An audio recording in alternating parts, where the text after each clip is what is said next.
Anyway, we're here today with an old friend. It's Jin, who lives in Japan. Hello, Jin. Hello there, Karen. Long time no see. Hello, ladies and gentlemen. It's Jins-CBR1 here, talking to you from Japan. It's been a long while. How you doing, Karen? I mean, what's been happening? I understand you got a new car. That's what I did understand. Yes, I've got a new car. How's everybody? How's the family? Yeah, I've got a nice Vauxhall Crossland. I love it. It's not a particularly high engine car. It's a 1.2. It's a great little run around. It's lovely. I love it. Excellent. Yeah, you find that the 1.2 size engines are very economical, right? Mine has a turbo on it. And that's all you really need. I mean, you can't get a bigger engine's only going to get you to lose your license. My car, this one. I think a 1200cc engine is more than enough. And the Vauxhall's engines are quite reliable. And if things do go wrong, generally you can get parts. You can interchangeable with other models. So that's the thing I like about the Vauxhalls and the Fords.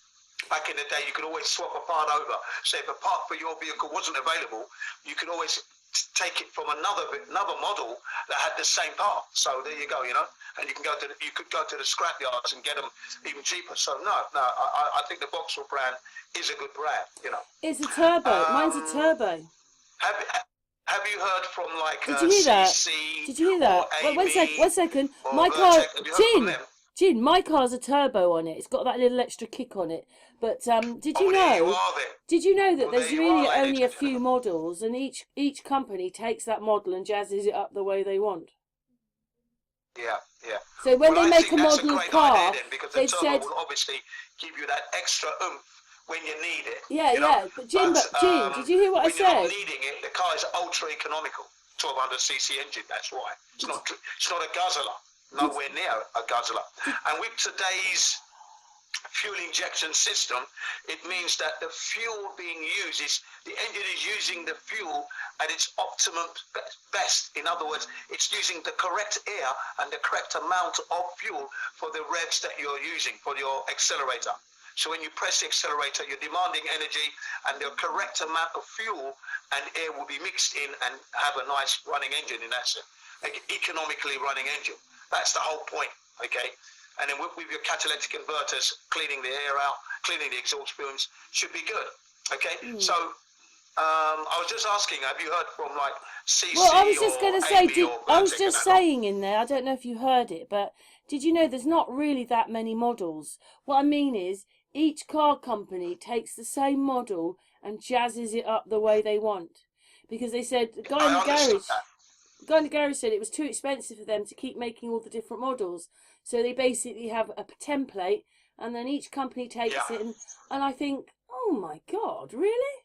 Anyway, no, I haven't heard from CC. I mean, you know, when we were doing our chats, it was kind of before lockup, wasn't it? Yeah. That's right, 2019, 2020. I mean, Amy's very good. But anyway, well, I hope they're all right anyway. You know, big shout out to Amy and Vertec and CC.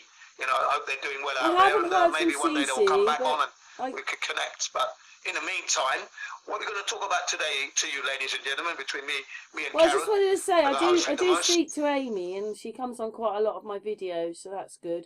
So tell me what you're going to talk about, Jin. Yeah, we're going to talk about how the British government has been scamming the motorists for the past 30 years. And I'm okay, one second. Let me just get a picture up. Let me get a picture up. That's it. It's up on the screen now. The Clear Act of 1956. So carry on, Jin. Right. Okay, yeah, right. So we're going to talk about the Clean Air Act of 1956, and we need to go back to 1952. In fact, we can go back to like the 1600s even. Right back to the 1600s, where people were burning coal as a means of keeping themselves warm in the house, and that in itself increased the bad air quality over the years. Okay, you know, and then you have your ailments at the time, which was the main one was like catarrh, they said, and bronchitis in the documentaries that I watched and the things that I read about. So we had an 1873, by 1873, peak in 700 people dying from the smog. Smog is, by the way, ladies and gentlemen, smoke coming from the coal-burning fires and the industry and fog mixed together. Then you get smog, you see. That's what that's all about. The smoke and the fog mix gives us this smog. All right? So that was quite funny to learn that, but I didn't realise that. Didn't connect them. Wow. But, yeah, so... Sorry? I said, wow. Yeah, No, you don't I think of that, didn't do you? connect It's that. So called that was smog, and you don't. quite an interesting Yeah. point in itself. So basically, in 1878, 700 people died in a week because of this smog. Okay, and then the Great London smog. This was still in London. The Great London smog of 1852. No, sorry, 1952. Sorry, getting my dates mixed up there. 1952 was 4,000 people died. What happened on that particular day, December of 1952? The weather conditions kind of like trapped the air inside London, okay? And then the air quality deteriorated 300%. So there was more smog in London at the time, resulting in a death of 4,000. That's what they tell us, okay? 4,000 deaths. So we fast forward to 1956 now. Oh, that's without cars as well, isn't it? Sorry? That's really without a lot of cars. No, I'm glad you said that. Let's just mention that. The first car to use the road was introduced in December of 1898, ladies and gentlemen. 1898 was when the cars started to run the streets. So by the time you get to 1952 now, okay, cars are around, but they're not contributing to any problem here at the time. The main problem for the smog was coal burning fires at home and the industrial revolution, the industry. Okay, industry. That's what they said. If you looked at the chimney stacks at the time, you would see black, thick, black, bellowing smoke coming out of these chimneys, just pouring out black. You could not see through that. You know, I've seen videos, right, and it's terrible, coming out at massive volumes per second, okay, all over the country. One guy said that he tried to cross the road. The guy speaking in his video, he's about what? He'd be about 70. He said he was trying to cross the road here, and he ended up back where he started from, because he got lost. Just trying to cross the road, the smog was that bad that he ended up where he started. So I laughed when I heard that. But okay, so yeah, the air quality at the time was terrible to the point where it killed 4,000 people. So 1956, they brought in the Clean Air Act, and what they wanted to do was obviously reduce the poor air, the emissions coming out of factories, and then the smoke coming from coal burning in your house. I have to say, the thing about this is, Jin, when you think about it, because that's what they had for maybe decades and decades and decades, imagine what they created then. Yeah. Smog. Yeah, that's right.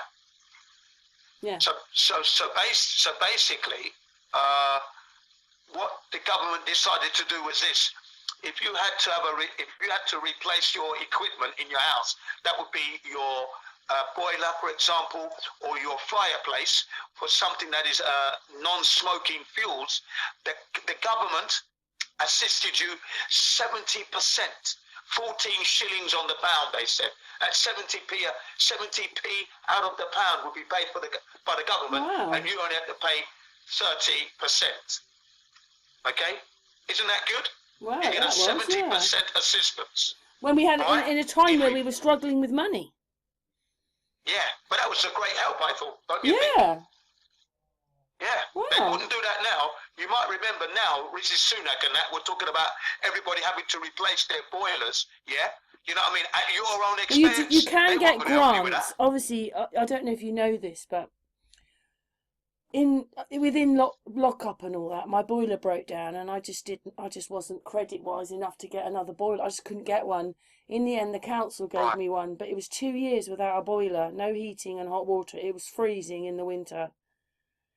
But the councils have got 2 or 3, 4 different kind of grants. You might be lucky if you're on benefits to get that one, or your house is is a D or an E in the band. You know, there is a few ways but I was so lucky because I had no money then.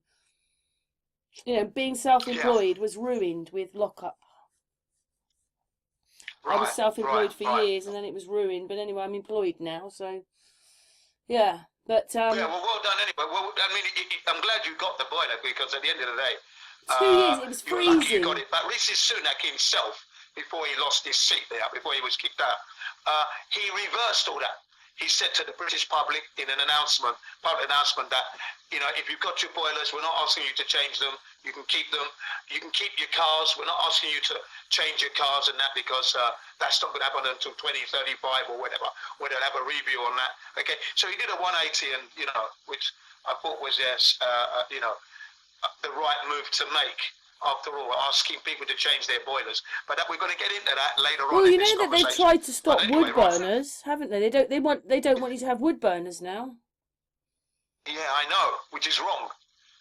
That's absolutely against your freedom because it's not polluting as bad as that's what government is, isn't it? Everything is against your freedom. They're not here to look after us. They're here to just terrorise us. Exactly that. And that's what annoys me about these. You can't do anything unless they're basically in your living room doing it for you, sort of thing. Exactly. This is the group that have gone, the elites who have gone to Eton, Harrow, Cambridge, Oxford. They all want their little corporations. You know, that's all they want. Yeah, a bunch of criminals is what they are. Yeah, corrupted people are in the government and they're ripping everybody off. But let's keep on track here, right? So the 1956 Act was to clean the air in London, of course, okay? Bring down this smoke. And of course, coal in itself isn't a clean fuel. It causes bronchitis and other respiratory they've more or less problems, got rid of that now, haven't they? Say that again? They've more or less got rid of that now. Yeah, but you'll notice in the US, they want to bring it back in, don't they, in the US? They want to bring in fracking as well. You know, Trump was talking about that not so long, about a month or so ago. He was talking about that. But anyway, yeah. So what with the Clean Air Act of 1956 bringing into line, everybody was covered under the grant system, so you'd all get a grant anyway. No one was exempt. Everybody was included. Government assisted. Wow. And some people who had bigger property, it was going to cost like £200 Just to asking, get like 5 radiators in. Sorry, go ahead. Just asking, which government was in? Was it a Labour or a Conservative one? Just asking. Yeah, I was going to look into that. I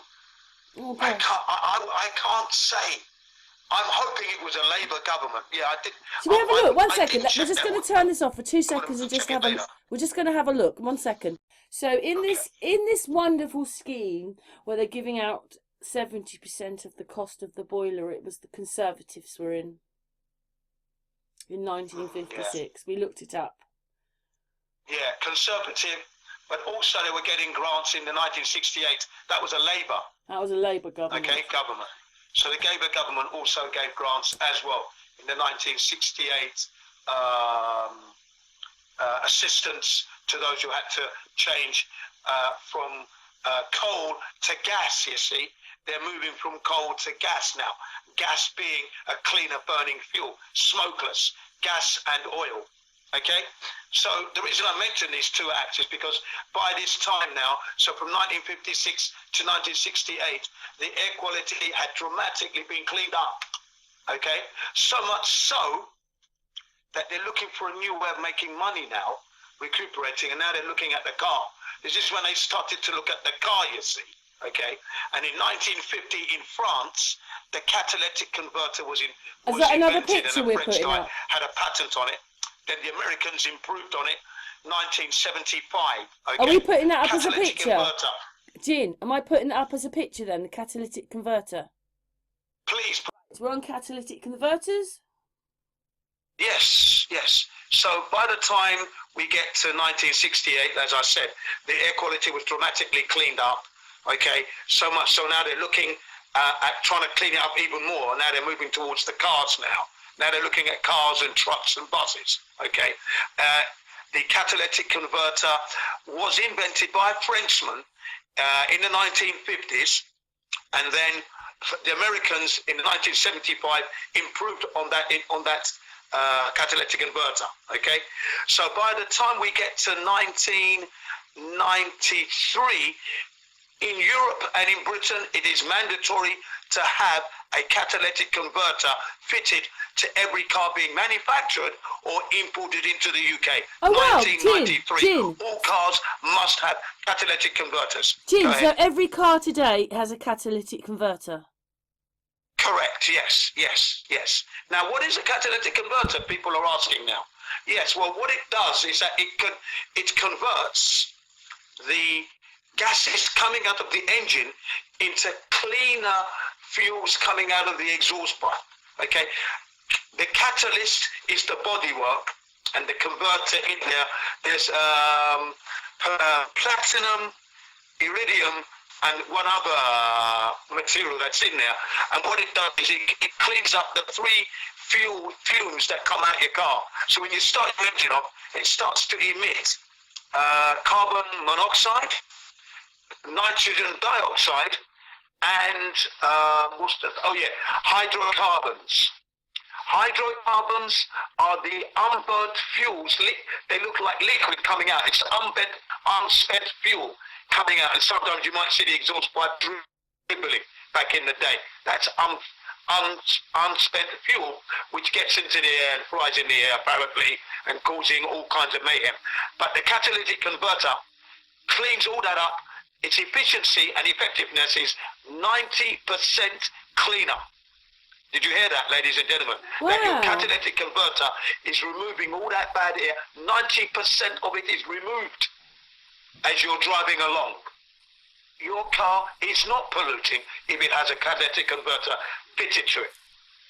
Now, in the UK, there's a massive crime going on currently, has been for the last 10, 15 years, where people are nicking catalytic converters from your cars.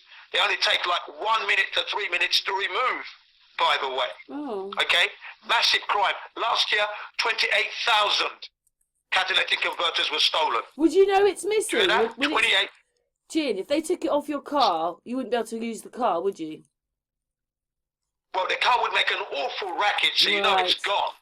Okay, and then you wouldn't be able to use it because you'd be fined, because your emissions are going to be more than the government standard of emission coming out of the exhaust pipe. And remember, once you put that catalytic converter on there, that's 90% being clean now. Okay. Yeah, I know. And this is in 1993. It came into law in 1993. So in 1993, ladies and gentlemen, your car, if it had a catalytic converter, that's a clean car. 10% coming out is nothing.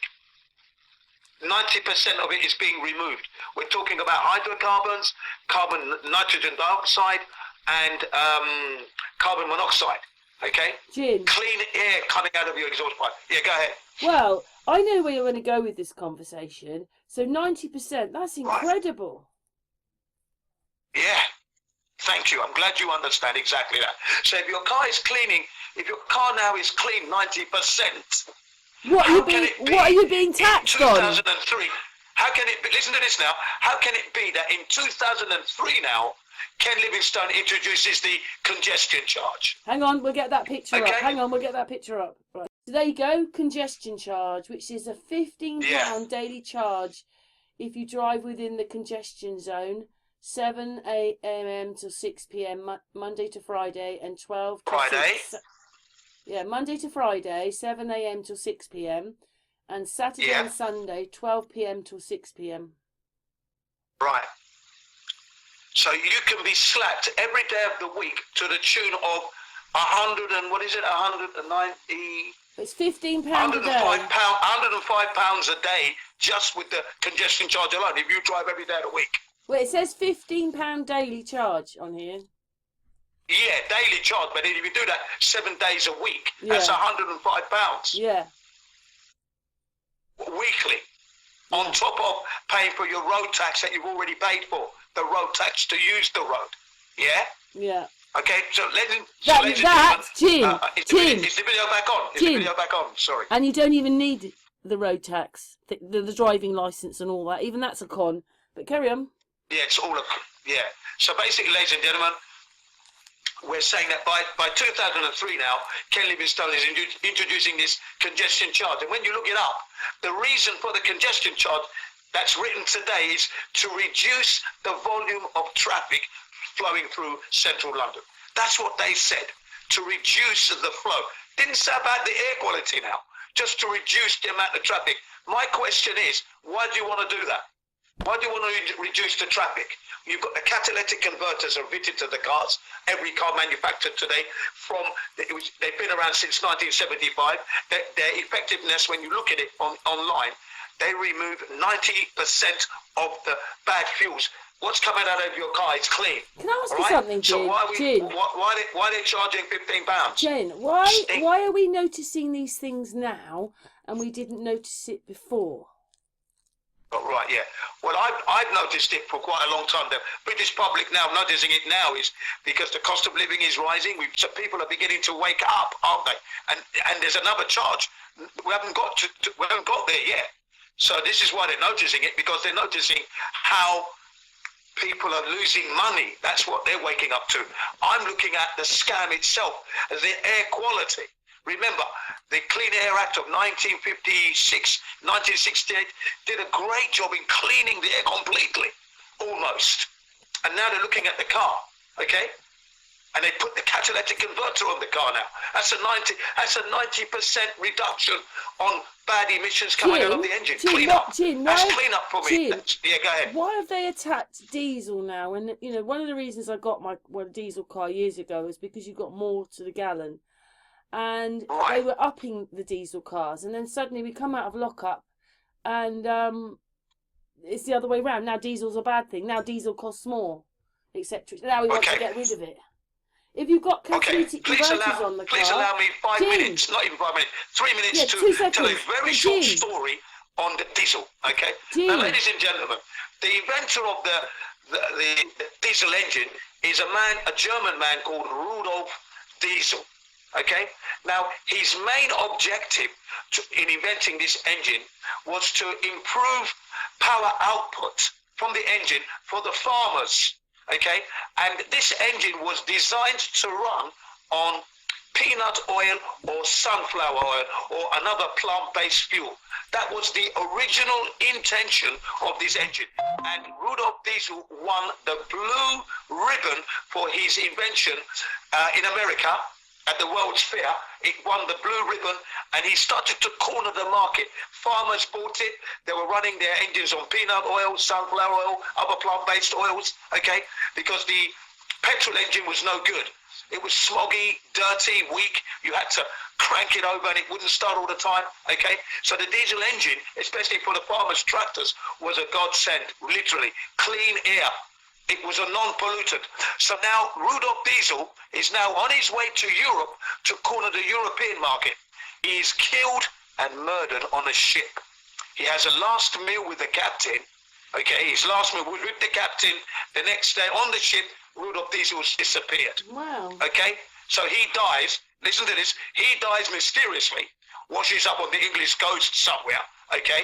The thing is, his invention is now taken over by the petroleum company, and guess what they do? The diesel fuel that was used back then was the waste product from making petroleum. So the waste product from making petroleum was put into the diesel engine, hence the word diesel fuel that we use today, back in the day, right up to today. Okay? So diesel fuels are cleaner now than they were back then. Back then, diesel was the fuel that was coming from the process of making petroleum. Okay, the waste product was what they were throwing into the engine. This is why there was always that oily slick. Wherever you had the taxi rank or the buses ranking up, if you look down on the ground, there'd be this thick, gooey substance that was left behind. That was because the engines would be idling. Yeah, very dangerous for cyclists and motorcyclists, of which I am both. Yeah, so you know, I used to come off my bike now and again because you'd hit the front brake and then you'd lose the front end of your bike. And the reason why, because of the oil slick left behind from the diesel taxis. Okay? Nowadays, though, ladies and gentlemen, the diesel fuel is clean. Much cleaner than it was back in the day. They've got their catalytic converters like everybody else. So Jim, I don't see why the government's attacking diesel. Yes, go ahead. what is going on then? It's a money grab. That's what's going on. Money grab, quite clearly. Okay? Because today's... I gave you that, the video I sent you, didn't I? Ladies and gentlemen, if you're looking for a video, it's called DIY Biodiesel. The video is 5 minutes long. There's a woman by the name of Tremaine from a place called Holy Scrap in New Mexico, and she talks you through 5 minutes on how to make your own biodiesel. Those of you who are in the countryside. Some British people used to do that, in fact, in Britain, okay, but the government outlawed it. Okay, you know, the British government outlawed it, okay. So it's called DIY Biodiesel. Okay, I hope Karen will put a link in there, because I did send them. Cool, okay, Jim. and 5 minutes. Jim. The woman's name is Wendy Tremaine, her name is Wendy Tremaine, and she's with her partner. She's got a Volkswagen Beetle, and she collects the oil that is from the restaurants, for example, because the restaurants have to have their oil collected, their frying oil, that costs money, but she took it away from them for free. So the restaurant owner is winning, she's winning, she brings it home, she cleans up that oil and puts it into a Volkswagen Beetle engine, a new Volkswagen Beetle engine, and that engine is running. Okay, so you don't need to buy the diesel from the plant. If you can get the oil from the restaurants and other places, plant-based oils are the best and the cleanest. Okay, so this unnecessary attack on the diesel engine is a joke anyway. But we carry on. So basically, the catalytic converter cleans the air 90%. 1993, congestion charge comes in. Sorry, 2003, congestion charge comes in with Ken Livingstone. Can I just say one thing? Terrible, isn't it? I'm looking through these pictures of congestion charging. I don't know if this is last year, this year, but it says not in operation from the 25th of December to the 2nd of January. There's no congestion charging. Not enough what? Not enough what? It says congestion charging not in operation from the 25th of December to the 2nd of January. Oh, okay, that would be for the Christmas period. I know, but even more people will be travelling in that period, and they're not going to use it. Yeah, it's just ridiculous what they do. Yeah, thanks for nothing is what I'm going to say there. Thanks for nothing, because they're scamming you every day. They're not doing, and you know, let's just carry on, please, ladies and gentlemen. Bear with me, because what I'm trying to take you down a road where things have got out of control by the government, and the British public have allowed this to go on. The Germans, by the way, have pushed back. So there's another video you want to watch. It's called The Diesel Disaster. Ladies and gentlemen, The Diesel Disaster.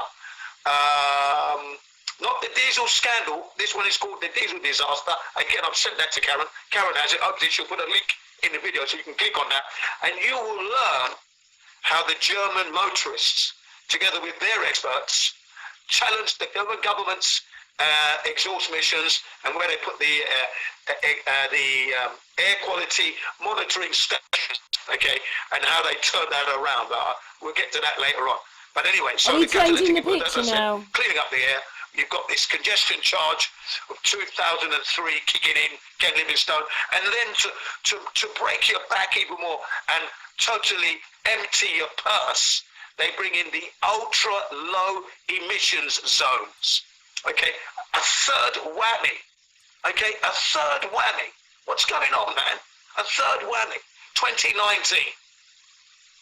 Yeah, and they rolled it out. They expanded it last year, 2023, to be on into the counties now. So it was supposed to cover central London. So that's London ULEZ then. M25, but now it's gone beyond that now. So now everybody is paying this extra money.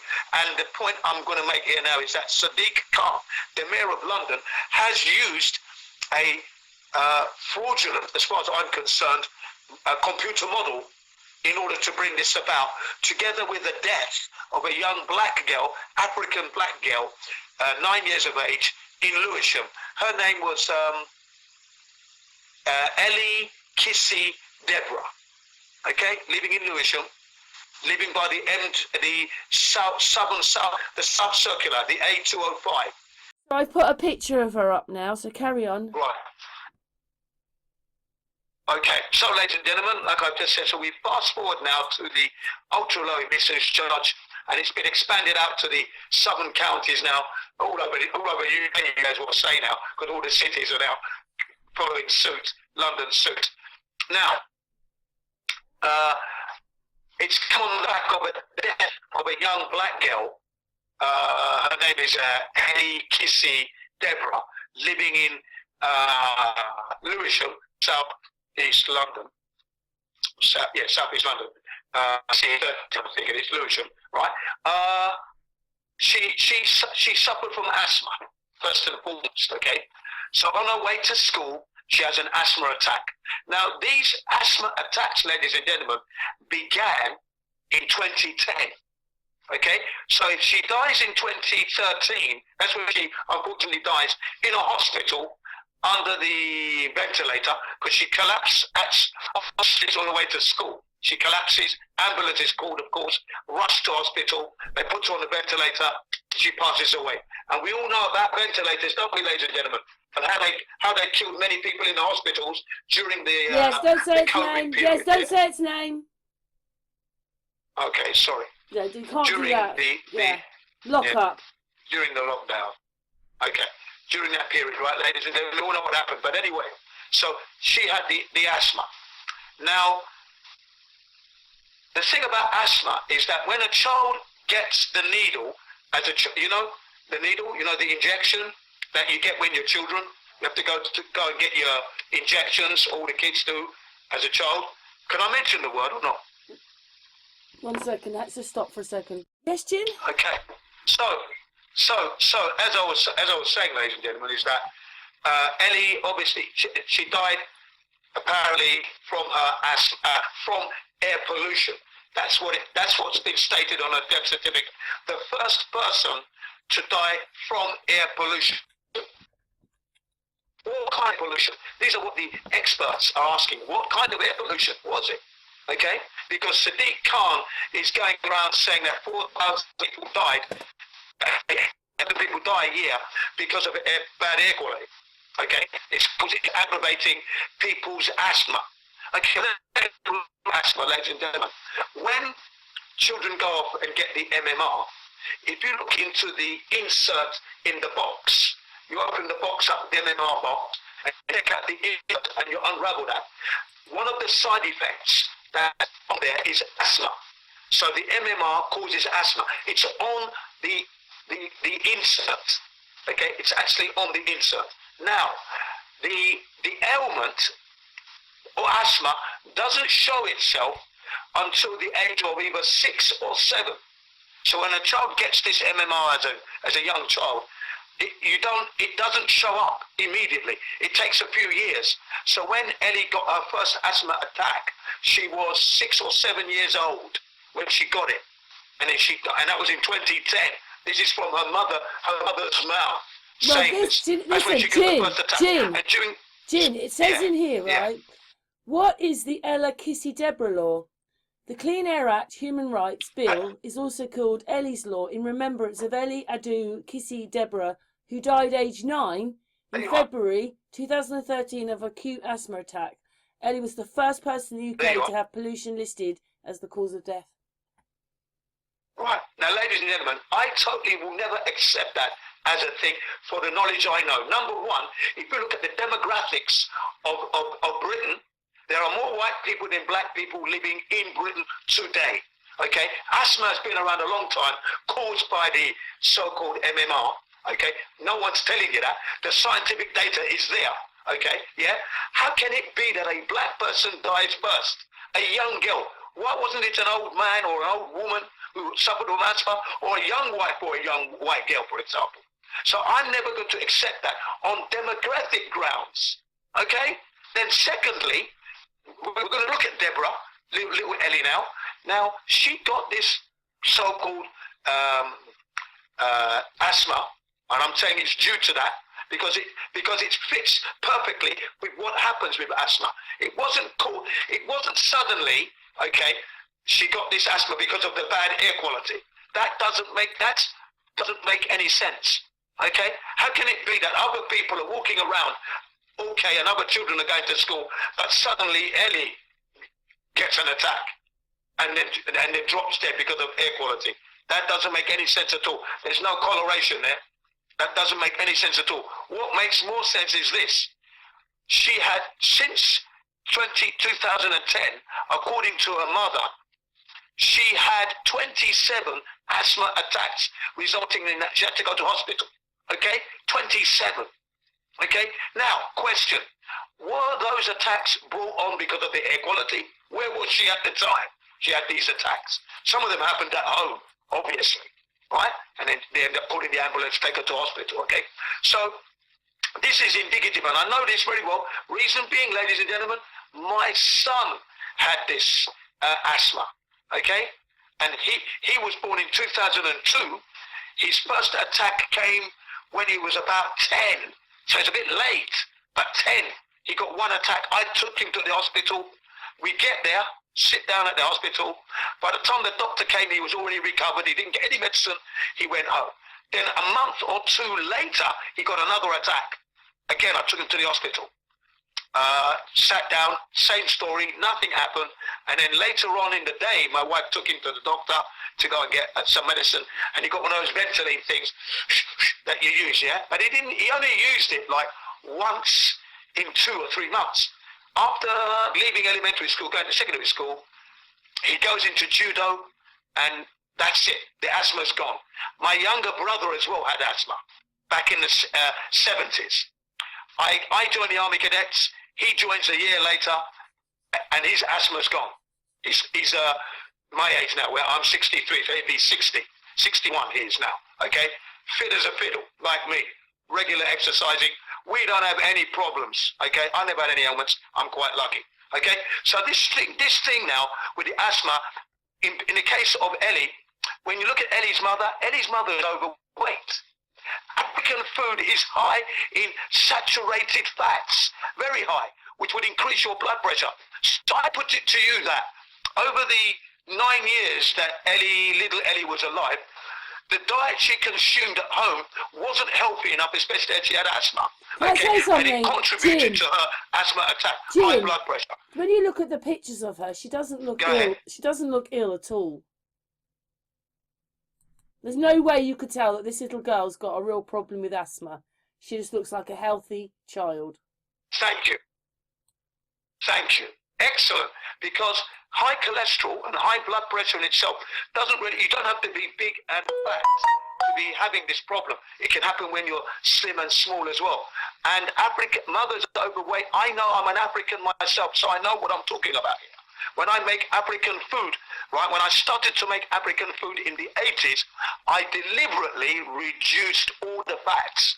My dad said I was a great cook, okay? Because he could see that I'm offering African food, but healthier, reducing the oils, okay? Because I don't want to get fat. I don't want to have high blood pressure. I don't want to get a heart attack. My dad had 2 heart attacks.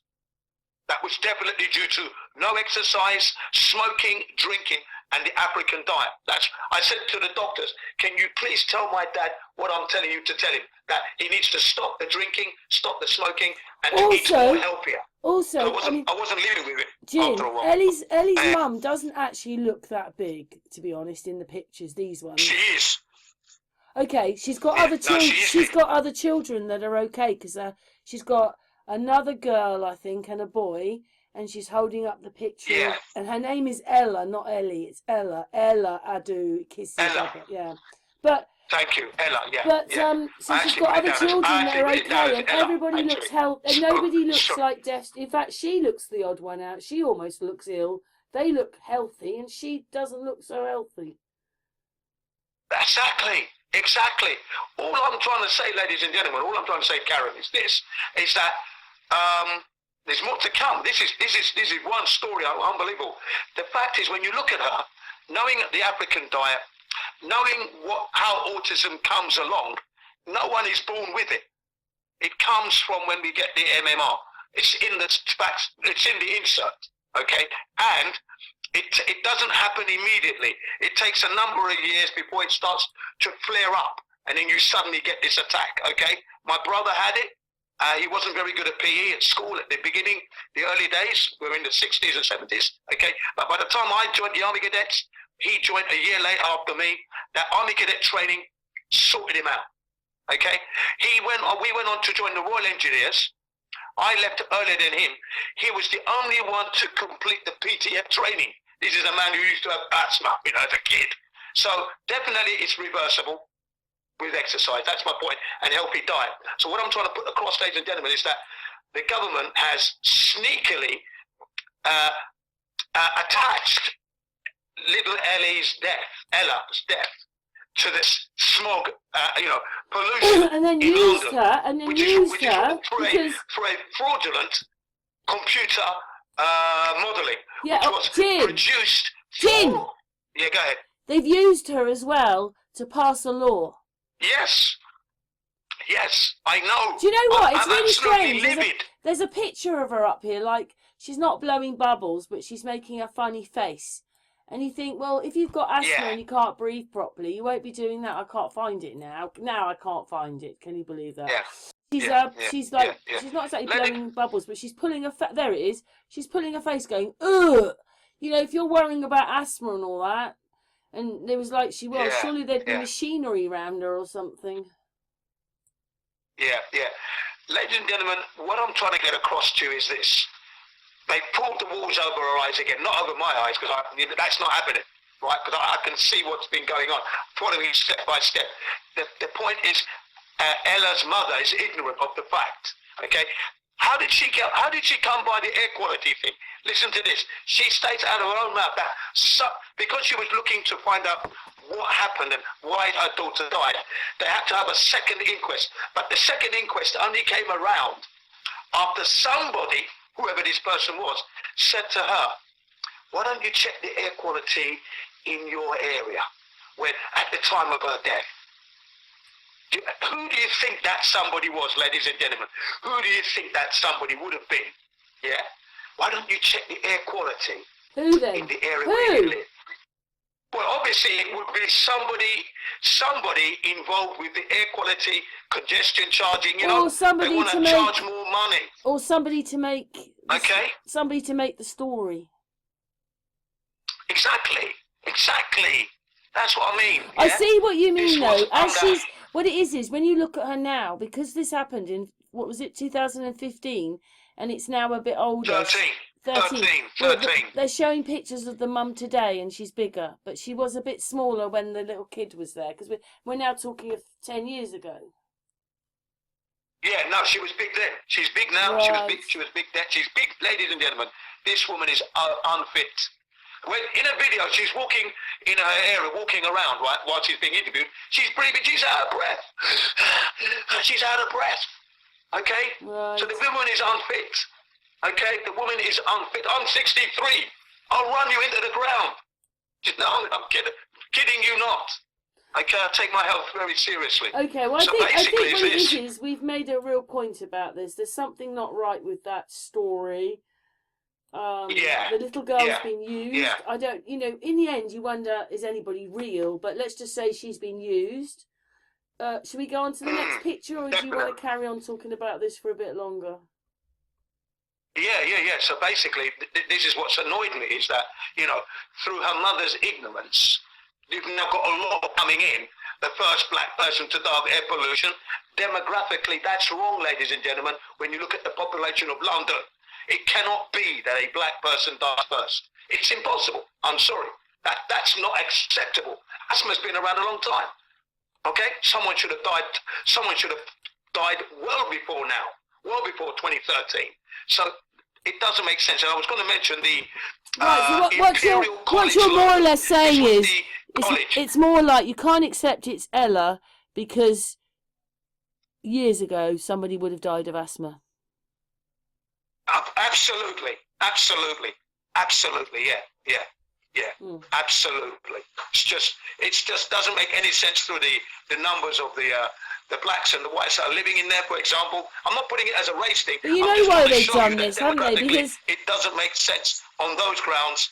someone, it had to, if I'm going to put a money on who's going to be dying first, it's going to be somebody white, because there's more white people than black people in England. But you know why they've done It's this? as simple as that. They've done this because Sorry. when you look back at the trail of why they've got all those taxes in for air pollution, they can bring up all these little stories as their little kicker points. Yeah, exactly. This is what I'm bringing in. Remember, the catalytic converter is already cleaning the air, the exhaust fumes 90%. What are we doing paying £15 and then a £12.50 or £17.50 for the ultra low emissions It's hard to believe why they want the money, though, because haven't they got enough money from us as it is? And then any little bit of money you've got, because, basically most people are on the minimum wage. I mean, you have to work God knows how many hours to make any money. They're taxing you on that, and then they're trying to take more taxes and more taxes, so you've got, like, nothing. Thank you. This is what I'm trying to say, Karen. Ladies and gentlemen, listen here. You've got the London Underground, okay? And Sadiq Khan has been given £4 billion to attack the motorist. But yet, listen to this, ladies and gentlemen, but yet the underground is 2,000% worse. The air quality I did a video about that. Underground that you're using is 2,000% worse. I haven't finished it. Please listen, ladies and gentlemen. 2,000% worse, okay?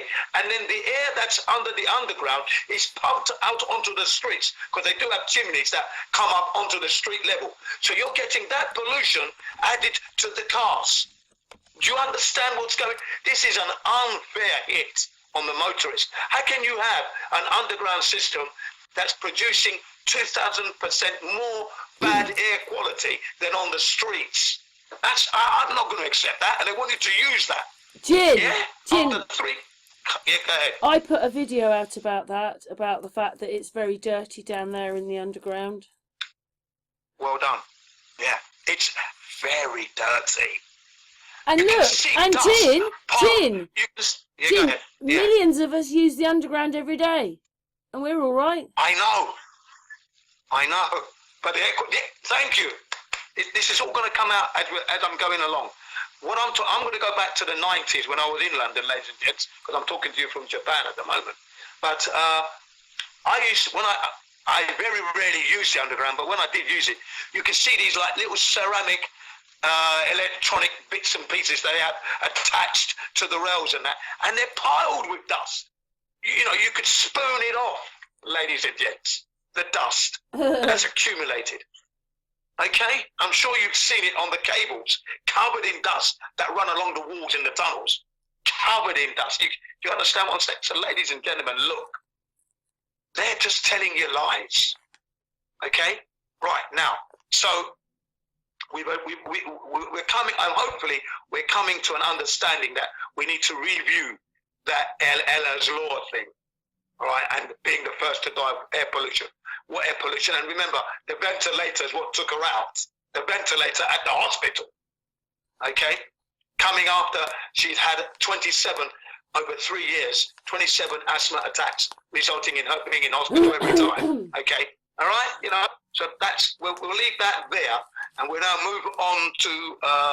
Hang on a second. Let me look at my list here. Sorry. 1 second. We're just going to stop to get the picture. So we're on to alternative. Excellent. Well, we're going to move on. Go on. Yeah, we'll touch on the health effects, all right, a little bit. With the asthma thing. I just want to carry on with the computer modelling, and then we're going to move transition into alternative fuels, okay? So basically, ladies and gentlemen, Sadiq Khan has cleverly used the Imperial College of London's computer modelling, okay, of the air quality, right? And the model suggested that 4,000 people would die if this situation continued. Okay, that was the Imperial College's computer modelling. When was that, Jim? And the site. Go ahead. When was that? Last year. Right. Last year. Okay, we've got 2023, perhaps 2022, 2022, 2023. Oh yeah, it says not it's Thereabouts. October 2022 because it says how to increase the use of alternative fuels for cars topic. So it must have Right, been well, there you go. 2022. All right, 2022 Yeah. then, we had this computer modeling, which was, it could even been 2021, where he went to the Imperial College, okay, of London, to get this model, what they were going to use as a template to bring in this extra expansion of the ULEZ, okay? So my gripe is this.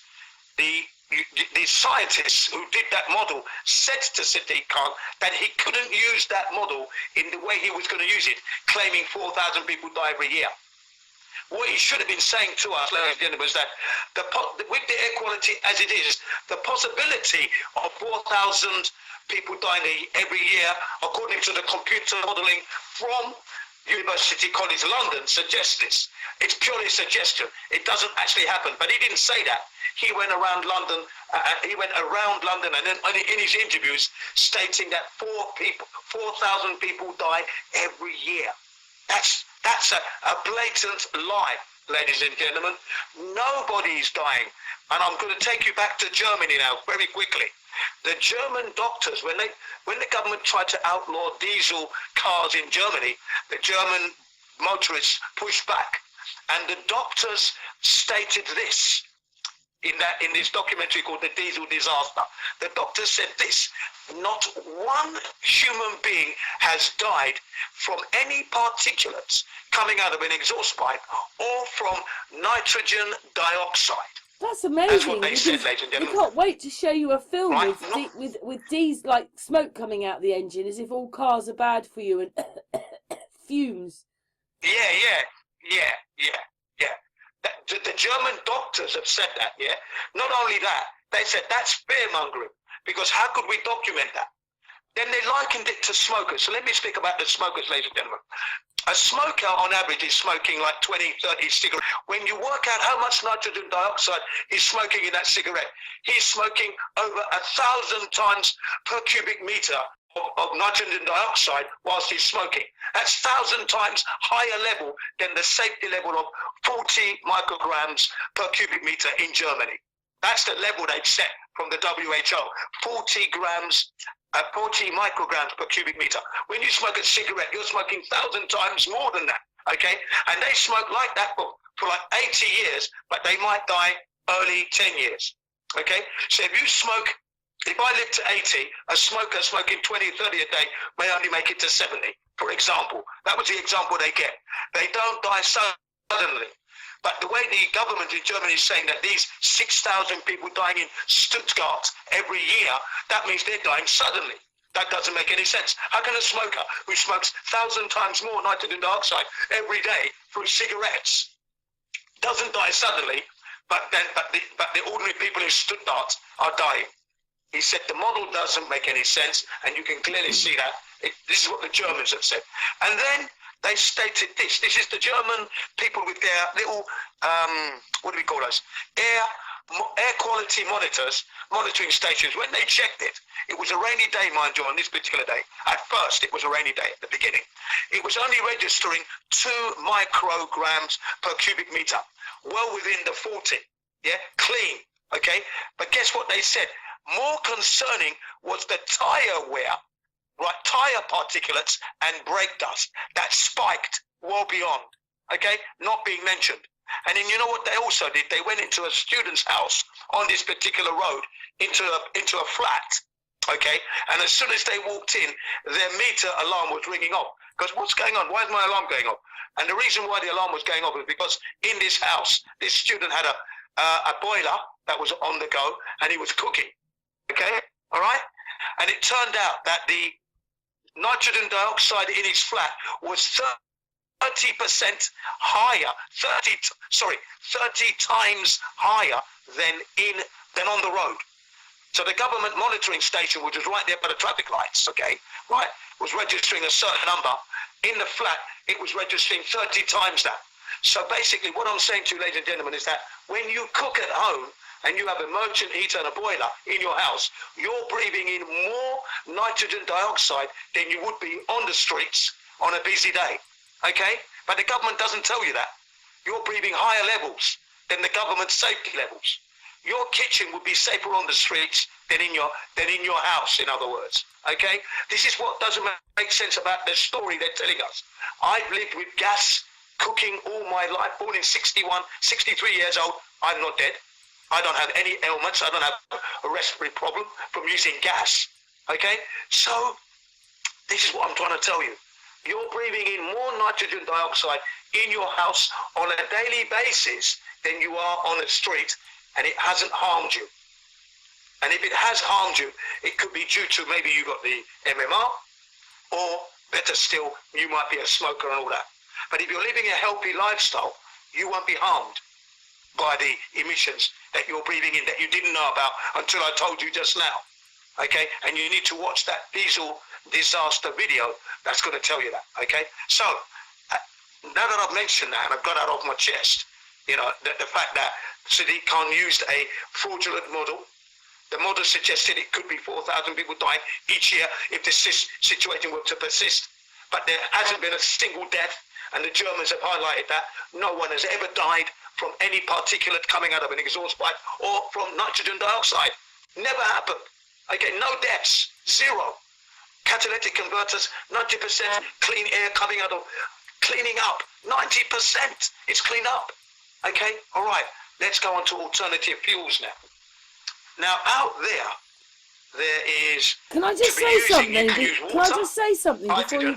Jin, before you get going, I thought, well, go ahead, please. I was looking through things, because obviously we're looking up alternatives. Go ahead. And it says, what is the next alternative fuel? Hydrogen power is promising alternative fuel option for clean mobility. Yeah, go ahead. Oh, that was it. It's hydrogen's going to be the next thing. Or CO2. Yeah. Compressed gas. But no, carry on. So I just wanted to say that the things you're saying are on there, but there's a few more. So basically, sorry, you put it there for me. Can you mention the name of the fuels again? Because I'm aware of hydrogen. Well, you know, on here it says future alternatives, right? Are biodiesel, electricity. Yeah, biodiesel. Electricity, hydrogen, natural gas, and propane. Right, brilliant. Right. So, ladies and gentlemen, the two that I'm really and keen also on there's bioethanol and biodiesel. There's CNG. And obviously, the CNG, which is compressed gas. That's another synthetic fuel for a car. Yeah. Hydrogen. Did you mention hydrogen? Did you mention hydrogen? They're saying, what is the future fuel? Hydrogen. And then, because it says it's abundant in the universe. And then this one says compressed gas is another one. Yeah. Well, ladies and gentlemen, I don't really want to go hydrogen as the way they're talking about it. There's water. You can run a car on water. Yes, it says, Jin. Okay. Jin, in here it says, on the things as I'm going through them, it says you can't run a car on water, but you all know you can. Yeah. Now, you can run a car on water, ladies and gentlemen. We don't want hydrogen. We want water, bioethanol, and biodiesel. Now, ladies and gentlemen, bioethanol, you can drink that. That's neat alcohol. You can drink it and run your car on it as well. The cleanest fuel. In fact, there's a documentary that I watched about hemp, and it showed bioethanol on a teaspoon being burnt, and all you saw was a nice golden colour flame. That's it. No Do you know soot, something else, no Jin? smoke. Jin, I'm sure you do know this, but you know when they banned alcohol? I mean, I didn't know it at the time, because they just show you the films and they're all put in prison and they're gangsters and it's all to do with drink. It was because they were using that alcohol as petrol, and that's why they did. That's why they did what they did. Yeah, that's absolutely correct. Yeah. And the reason that outlawed hemp was because it was competing against DuPont's petroleum, nylons, and lycra and all that stuff. So that's why, what's his name? Harry J. Anslinger outlawed hemp in America, and then of course the whole world followed suit. But anyway, going back to the bioethanol. It's such a clean fuel that when you put a teaspoon of bioethanol on a teaspoon and you actually, and you actually light it up, all you get is a nice clean burning flame. There's no soot, no smoke, just sits there on the spoon, yeah? And then they took the regular petrol, right, and put that alight, and it was just black smoke everywhere. One little teaspoon, a trail of black smoke, all the impurities in that fuel, you see? So the explanation in itself, all plant-based fuels are clean, and they release the CO2, which the trees breathe in and they give us air. Natural cycle, they call it. Okay, so biodiesel, bioethanol. Jin, don't you find it really? Jin, don't you find it really strange that they're now going to put those in car when we cook with that? Yeah, that's right. It's obviously not very good for you, is it? It's not very good for you, vegetable oil. No, absolutely not. Absolutely not. No. You see, but hemp oil is good because hemp you can put on your salad. You can then transfer that onto your skin as a good sunblock. Look it up, ladies and gentlemen. Hemp oil is a good sunblock against the rays of the sun, the UV. If you're worried, you should be walking around with hemp oil on your skin. Look it up. Just look it up. You know, it's such a good, on here, good plant, the hemp oil. It's got biodiesel, electricity, ethanol, hydrogen, natural gas. Then it's got propane, renewable diesel, and sustainable aviation fuel.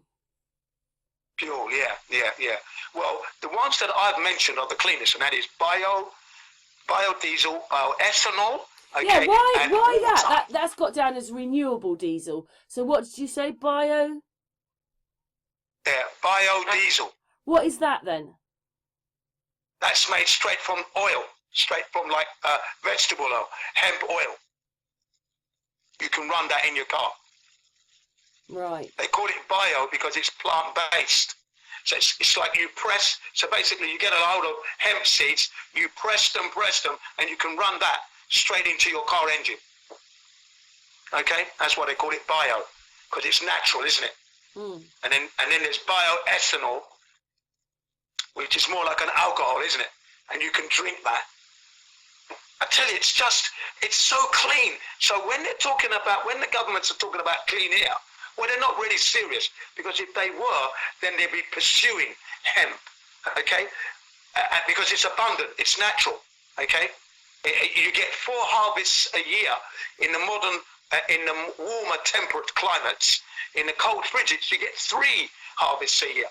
So it's a hardy plant, okay? And every facet of it is recyclable. Nothing is wasted. And there's more than, 50,000 ways to use hemp. 50,000 plus. Cool. And I'm sure that number is still small. All right? I'm playing safe with that number. 50,000 different ways to use hemp. I've heard bigger numbers, okay? I'm just keeping with the 50,000 for now. Okay? So hemp is the way to go as a alternative fuel. Water, the best. Then you've got your hemp coming up after that. Okay? The electric. Now, ladies and gentlemen, let's talk about the electric car and how it's meant to be environmentally friendly. Well, it's not, actually. Okay? Yeah, because, Jin, you might remember me meant... Jin, they've got lithium batteries for a start. That's right. Chemicals again, lithium. And when the battery runs out on the car, when the battery runs out on the car, you've got to throw the car away. Right, well there you go then. That's terrible. Well, yeah, you have to, because to replace the batteries is about maybe half the cost of the car, at least. Okay, ladies and gentlemen. The thing about electric car currently is that they're not selling like hotcakes as the government would be, as the governments around the world are telling you. Because if you look online, there are many manufacturers out there telling us that they're not selling them. Okay, they're not being sold, and the reason why people are shying away. I'll give you some. Go ahead. The hybrids are selling, so electric and petrol, but the electric one, nobody seems to want just the electric one. Right. But you know what that might be? Listen. That's right. A friend of mine's husband was driving his lorry on the motorway, and he was going down to the roundabout. The car in front, the battery ran out, and he swerved to miss them, and he caused himself a lot of injury. It nearly Wow. killed him. There you go. Right, well, there you go. There's a reason for you. They call it range phobia. Range phobia, where you worry about how far you can go in your electric car. That's Yeah, always at because the they front say of your mind at all 300 times. miles, and then someone will say, no, you mean like 180. You know, you've got to take off things, you know, and as the car gets older, the battery doesn't last as good. So you need a hybrid. Yeah, the battery doesn't. But listen, all electric cars are now automatic, so they stick another couple of £1,000 on for that. And when you buy a hybrid, you've got to pay, because it's a hybrid, so you've got to pay another 1,000 or 2,000 for that. Yeah. But what it is also a lot of people have said with the electric cars, if they don't like you, they can turn all the things off and you won't be able to use them. They can control you. I got a video with someone saying that the other day. And so I'm glad you mentioned that. Petrol means that you can be either, and if your car ran out of electricity, you can switch over to petrol. But if in the That's right. you know, I bet you were around for those. We did hangouts years ago about in the Tartarian days. We call them that. I don't know what Tartarian is anymore because Totalitarian has a Tarian in it, and we've got Tartarian. Wait a minute, we've got Tartarian. So it's probably all of a horrible existence that we had before. But when we say Tartarian, to me, it meant a history we don't know. So we know they had electric cars and vans years ago. There's millions of adverts about it. And they did about 500 miles per charge. How could they do that then and give you such a... I mean, my daughter-in-law had one. It was electric and petrol. She got it because, you know, you get a better tax incentive when you take a hybrid or electric car. Yeah. But basically, and it was it was a Volvo. It was only a couple of years old, and that car did 35 miles on a charge. Right. What is 35 miles when it's got a lithium battery and it is not environmentally friendly, that you get a tax rebate for that? You know, you don't have to pay car tax. Yeah. But that's coming in November 20th, 2025. All electric cars are going to be paying road tax. They've got to pay it. £160 a year. Okay? That's next year, 2025. Wow, electric really? cars have to pay road tax. Okay? Did you know that? No, I didn't. Yeah, that's coming in next year. Okay? Sadiq Khan has brought that in. Well, imagine how much money they're going to make of that then. Go ahead. Imagine how much money they're going to make extra again. There you are. They're bringing, and that will also include electric bikes as well. Electric bikes as well have got electric motorbikes. Yeah, it's ridiculous though, that is. Yeah. On the bike. So electric car ownership at the moment isn't a good prospect on many counts. For example, like you mentioned, you know, the fuel is expensive, ladies and gentlemen, because if you have an accident in your car, usually the car is written off. Okay, to repair an electric car and that. It is. They are. Do you know something? Considering all the taxes on us for these admissions and things, that they allow these cars with lithium batteries to pay no tax and be called an environmentally friendly car, just shows you they are laughing at us. Yes, I'm glad you said that. You see, now you're beginning to realise exactly what's going on. Well, I already know it's a con. I asked for in the past, Jin, in the past, I asked for the ombudsman to resign, the chief executive. That's a government body being paid millions to do nothing, and they are backing the banks, not you. It's supposed to be somewhere where it's down the middle, and they have just as much jurisdiction as a judge, but they actually are following the banks. They are a con. They need to go. They don't help you at all. They don't care, and they're not going to help you. Yeah. Because what it is because they've got the jurisdiction. Because they've got a jurisdiction of a judge. If they change anything, the whole law has to change. So they don't want that, do they? Right. This is what I liked about you and your channel when I used to listen. Yeah, that Sun and Moon Family United channel. Yeah. You used to talk about all this. And I used to say, well, there's a woman who actually knows what she's talking about here. And she's got the right gripe under the right heading. Yeah, and you did. You know, I was proud of you when you said you did that. You know. Oh, Jin. It's good. You actually wrote a letter. Yeah, now you're my It's good that you friend. did that. Yeah. Yeah. That's right.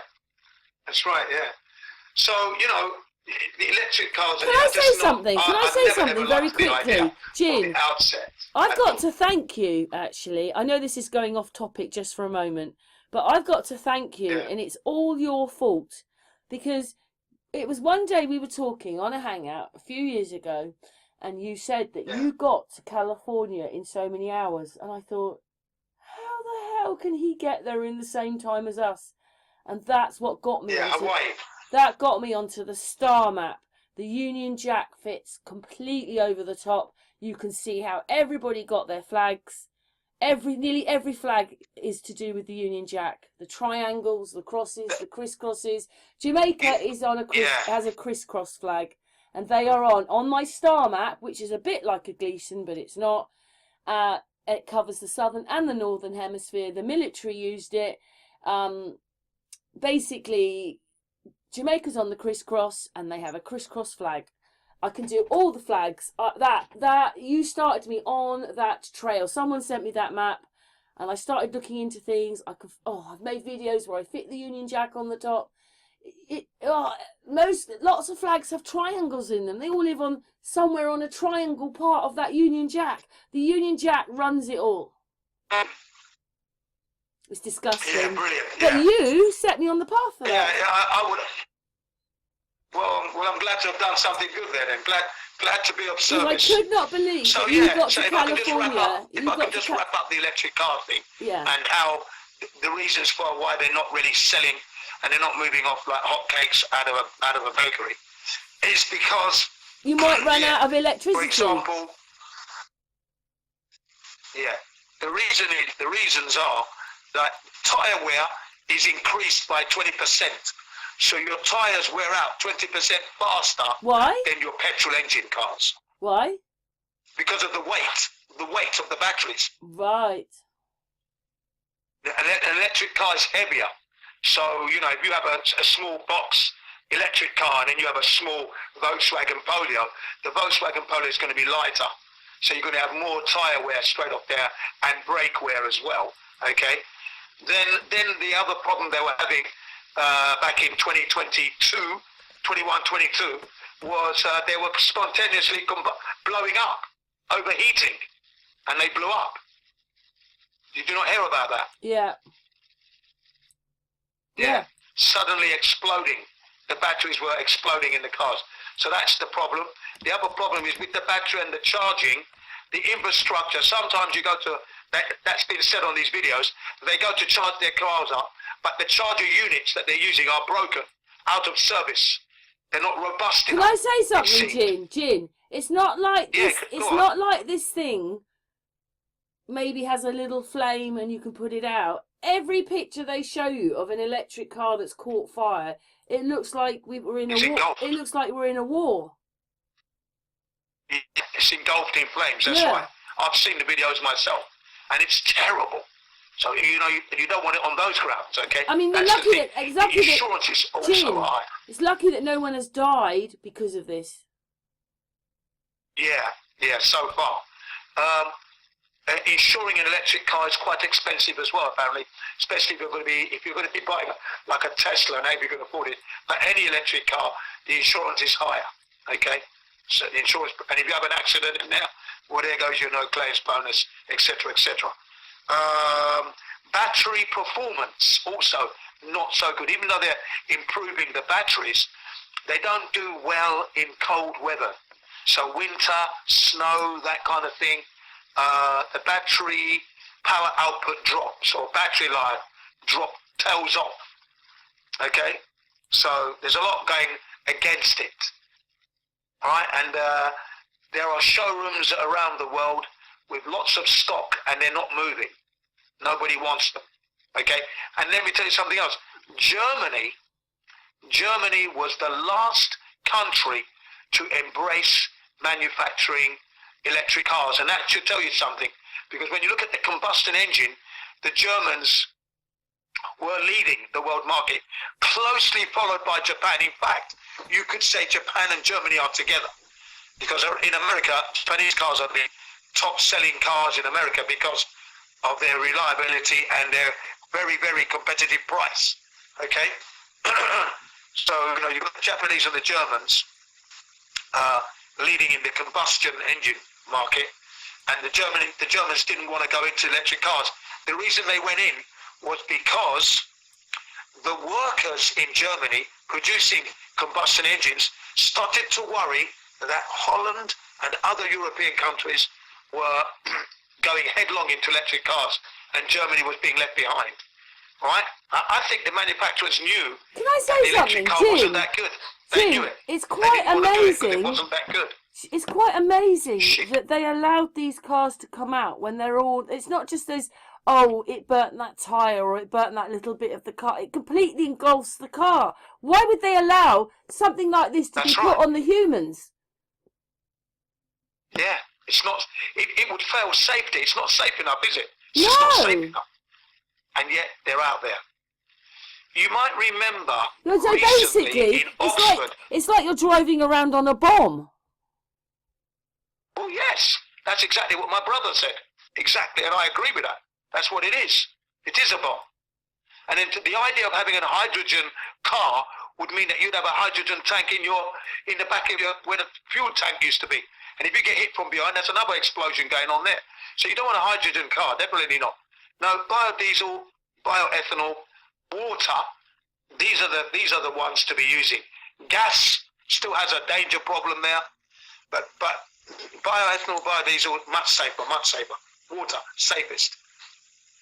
So yeah, I don't want to buy an electric car. Totally not interested. I don't like the way they sound, and they're very fast. What do you mean? You don't even hear them. Acceleration, but I'm not interested. You don't even hear them. They're silent electric cars. Yeah, not when they actually accelerate fast. You can hear them then. Mm. look at the E1s.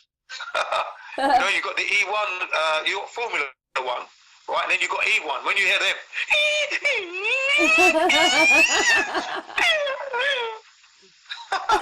they're very, very funny sound they make. Hey, Jim, But yeah, Jim, you know when you look through the pictures sometimes, what it is you might only get 20 pictures. I'm telling you, the file ones with the cars, the electric cars, there's millions of them. There you are. You see?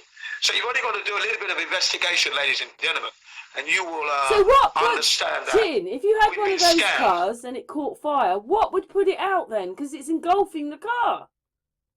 Yeah, you'd have to have a special electric type firefighting equipment to do that. The regular stuff, if you put it out with a regular fire extinguisher, it would add to the problem. Hey, get an electric car and watch it burn.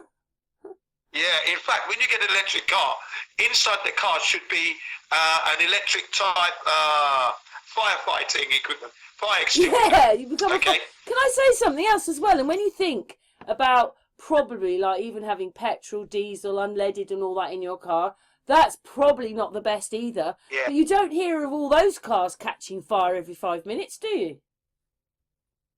Nope, not at all. No, you're not worried about that. That's the last thing you worry about. It doesn't even cross your mind, actually, does it? No. That your car could explode on the street. It doesn't, no. But yet that's what's happening with electric cars. They're not safe, man.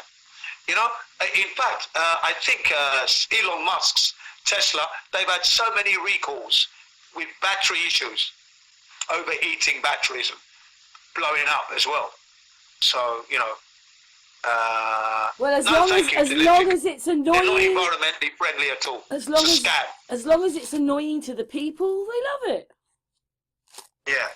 I'm happy with the people of Oxford, because in Oxford there was that pilot scheme, there was a smart city thing where you'd only be allowed to drive, what was it, 5 minutes What, or have so they from where you stopped live, and it? if you Have wanted they to go stopped it? further than that, you had to go and get a permit. Have they This is all stopped after it? paying your road tax, you've got to get a permit. Jim, But anyway, they pushed against that. they pushed against it. Great. The, Who wants that? yeah, they won, yeah, the government. Sorry? Who wants the 10-minute city, for God's sake? Nobody wants it. Nobody wants it, you see. So the Oxyanites, I would have to call them, those people who live in Oxford, they went out there, petitioned it, Do you know what? If protested they against said it, and then if they said shut it a that different, down. Jill, if they said it a different way, like there's too many cars on the road, that's the problem. Not start, oh, it's because of this emission and that emission and lying to us. There are too many cars on the road. If you go on a motorway now, you've got to sit in traffic. It's like a car park. Why not talk about those things? I would agree with that. But remember, are they polluting and ruining the air quality? Remember this, the nature's assistance. Let's go on to nature's assistance. Also, Jin, if they were serious about getting us out of the cars, they'd make a much better transport system. Right, they would. But currently, that transport system is 2,000 times worse than the road at the moment. And, and I cannot understand why they would plough £4 billion into attacking the motorists instead of to use that money and clean up the underground. See what I mean, ladies and gentlemen? It's Can you understand my gripe here? And that is it. It is absolutely bananas. It's either fraud or it's, well, most of it's fraud. Fraud. It's fraud, ladies and gentlemen. All of it. Remember, ladies and gentlemen, whilst you're having your... councils, they're all, what's the word? BENT. They're all corrupt. That's it, corrupt. It's all corrupt. Yeah, it is all corrupt, yeah, absolutely. I was going to say, imagine that, ladies and gentlemen, you're sitting in your kitchen, you're doing your roast dinner, you're going to be doing it for Christmas, and you're going to be breathing in stupendous amounts of nitrogen dioxide whilst you're cooking. And you know that the air quality out there at Christmas, that's going to be cleaner because there's going to be less people flying around, Christmas holidays and that. Can you imagine that? Okay? The thing is, it's not going to kill you. You are not going to die in your kitchen. Yeah, do you know what? Back to that bit. Do you know what it was? Do you know who Peter and Pete are? Channel, YouTube. Yeah, I love them, yeah. Well, basically, what it was is they did these experiments, the whole lot. Yeah, I still watch them. I still watch them every day. Yeah, I watch them every day. How things rust and everything. And then what they said was on one of their videos, this isn't word for word, by the way, but what they were saying was, if you get a tub of ammonia and you opened it up next to you, it would be engulfing with those fumes that come out of the chlorine. Sorry, if you opened a tub of chlorine, the smell would hit you straight away.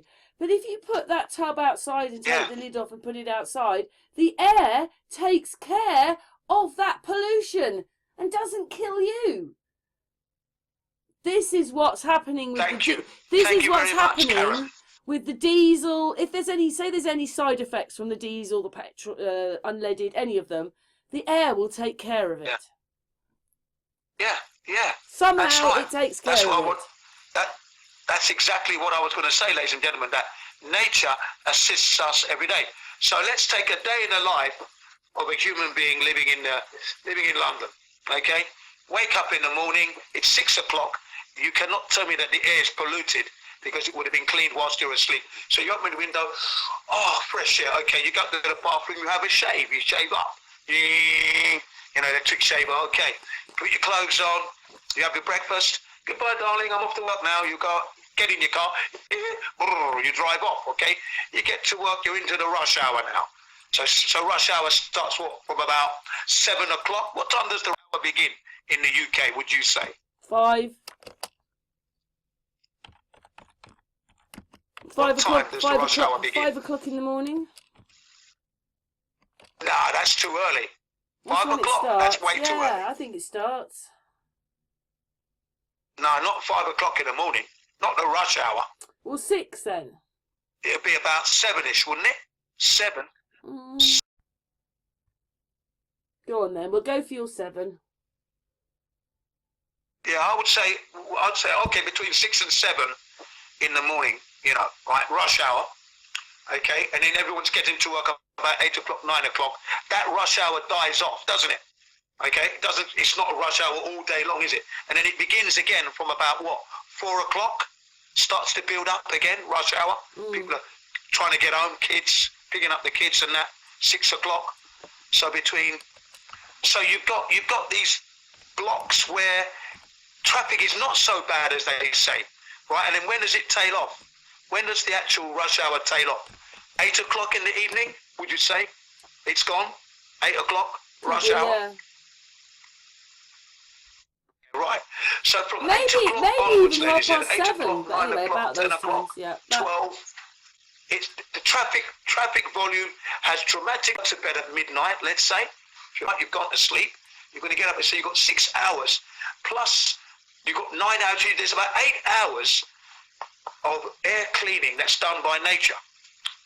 Okay? So when you wake up in the morning, the air is fresh. It is not pollutant, has the 4th cleanest air in the UK. Number 1 clean air.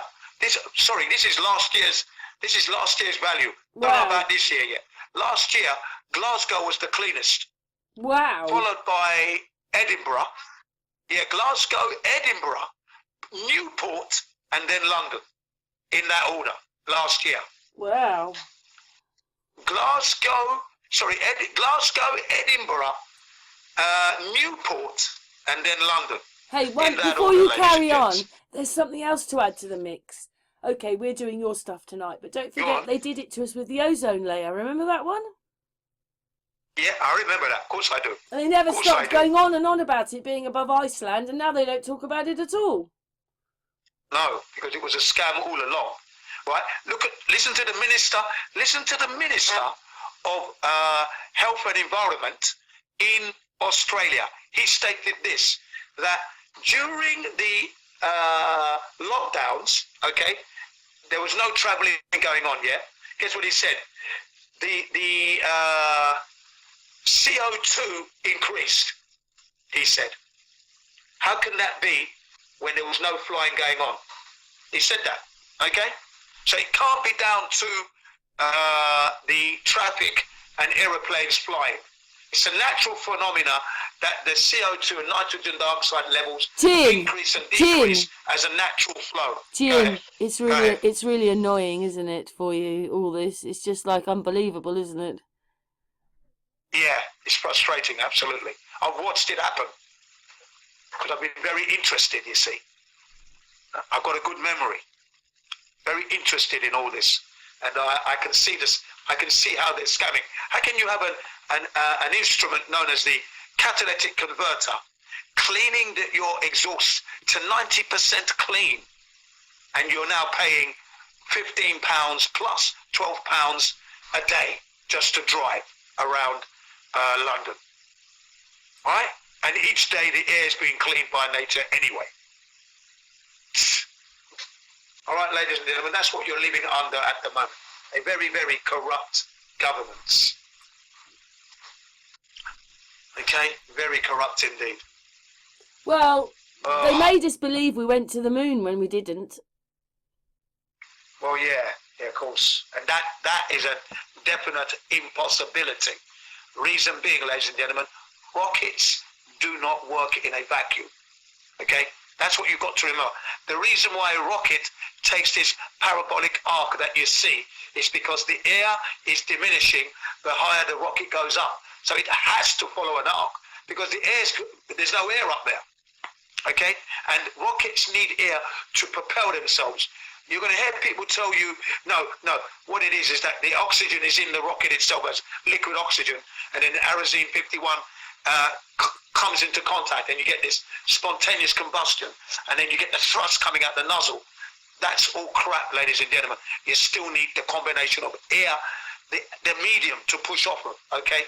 That's necessary, right? And you look up on the YouTube or wherever, rockets working in a vacuum, and you're going to see some skullduggery like the vacuum chamber. It's not even it's that. So tiny. If they went into the vacuum, when they came out, they'd expand. Yeah. Exactly. Well, one astronaut did actually go into a vacuum. His name was LeBlanc. Yeah, do you know what they said to him? A vacuum, he went into a vacuum chamber, and within 1.7 seconds he was out. They said to him, will you go in there and we'll see how long you can stand it? That's what they said to him. Yeah. Yeah. He went in there, yeah? He was walking on a treadmill angled at about, 30 degrees or thereabouts, and he was walking on that, okay? And then they evacuated it, and he was out. 1.7 seconds he was So gone. you would He think fell that they backwards. would never do it again unless they'd done millions more hours testing, but he's the only one that did. Yeah. Yeah, he did it, and he almost died. He said the last thing he could remember was the saliva on his tongue bubbling and heating up. Okay, that's what he remembered.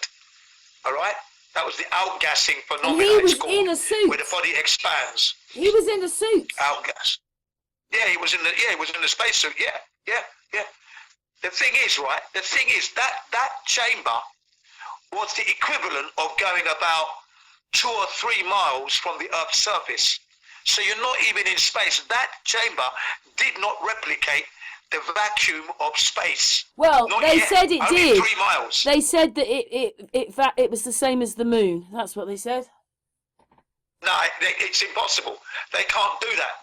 The best vacuum No, they chambers. can't do it because we've never been to the moon. So how do they know? Exactly. That's a good question. So let me just get this correct so people who are listening fully understand, because I'm an expert on this. It's one of my expertise. I go on the Discord every day and totally hammer them with these facts. The fact is this, ladies and gentlemen, the best vacuum chambers they have here on Earth is 10 to the minus 6 tall. That is it, in Ohio, okay? If you're on the moon, supposedly, if you could get there, the vacuum, they say, is 10 to the minus 11 on the lit side, and on the far side, the dark side of the moon, the other side, 10 to the minus 12. We don't have a vacuum chamber that can do that. We don't have anything. So they cannot test. NASA did not test to those levels. And before you go anywhere like that, you're going to test to destruction. You're going to do all these tests till you destroy your equipment. Then you know what can be taken. And then you build the redundancy from that point onwards. From the destruction point onwards, you begin to build your strong spacecraft and your spacesuits and everything else. They didn't test. They were ill prepared. Okay? 10 to the minus 6 is the best. In a university in Greece, I think it was, they got a 10 to the minus 7 tall vacuum chamber, but it's a small one. Humans can't go in there. You can put things like film, photographic film in it, and you see the film start to outgas. That means smoke is coming off the film canister that's put in there. I've seen it with my own eyes. Okay? They put it in this little chamber, evacuate the pump. They pump the vacuum out, the air out, evacuate the air out of it. And what you see slowly is smoke starting to be emitted. That's called off-gas, outgassing, or degassing if you're learning. Also, if you were, is it Stanley Baxter Baker? You know, that guy, American guy, he died afterwards. But he said if you were on the moon and you jumped like miles up. The moon would make you go doing. We never saw that. Oh, you're talking about Bill Cooper. That's it, yeah. Bill him. Cooper. That's it, sorry. Yeah, Bill Cooper. He said that, so basically, if you were on the moon, you wouldn't want to be jumping or anything. You just want to be, lightly plodding around so that you didn't create a bounce. Because if you bounced, you'd end up being right over there. Because it wasn't just a little bounce, it was a correct. big The astronauts bounce. wouldn't be used to the 1/6 gravity of Earth. Because you're not accustomed to it. So you'd be overcompensating all the time and you'd be out of control. You wouldn't be able to control your movement as well. Jin, everything you've explained is utter madness. Yeah, I would agree with you there completely. But we can talk on these topics more elaborately, on another... Can I just say, we've been going for an hour and a half now. We can go into this. I want to go into this in depth with the people who are listening. I'd like to go into it in depth. And I explain to them how it is impossible for the rockets to work in space. I can give you all the numbers, all the facts, and how NASA was totally ill-prepared. They did not have it. And I'm going to be quoting experts, okay? I'll give you the sources so you can check it for yourself. All right, I know. I have become an expert because of those experts. I am now known as a professional expert specialist, ladies and gentlemen, and I gave that title to myself 7 years ago. Okay. Listen, Jim. In 2015. Jim, just to say, we've been going for an hour and a half now. So how many more con things have we got to listen to? Oh, we've got loads, man. You're going to talk about like the council tax. Well, yeah, and we can everything do else. that on another Just- we can do that on another talk. That one, but I mean, That's right. Yeah. So we can round it off. We can just round it off. can I with just the, say? Can I you just know, say everything? Just summarise. Everything Yeah, you've go ahead. talked about, like even the car license, that's a con. Council tax is a con. Yes. It's just, Yeah. how did they get us there and we didn't seem to know nothing? Well, yeah, because of our naivety. That's why. Very clever language they use, and we're living in an apathetic society.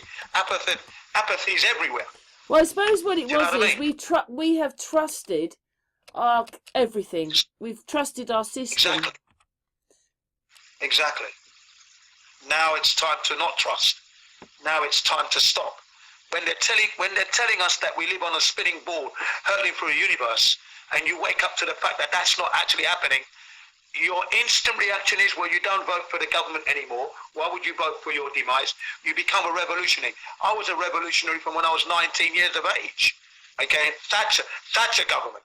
You know, so you know, as far as I'm concerned, do not trust your government at all. Don't believe anything. Yes, government means govern the mind.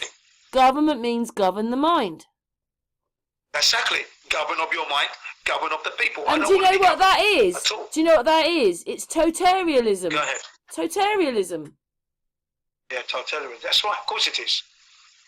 It's actually dictatorship masquerading as democracy. It's what it is.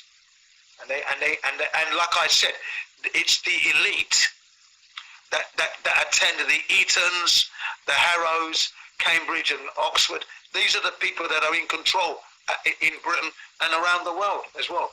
You understand? They go to the elite schools, they learn the language to the highest level, and they learn how to manipulate the language in such a way that the unknowing obviously fall foul.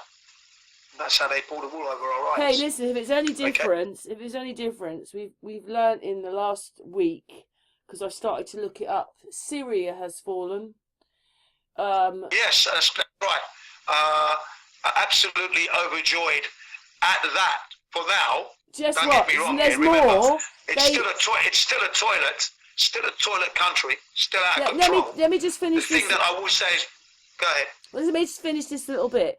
My son told me in Australia they want the Prime Minister gone. They want him gone. He's useless. And there's lots of striking. Yeah. People want to leave the country. Jobs are being affected. Yeah. Rah, rah, rah.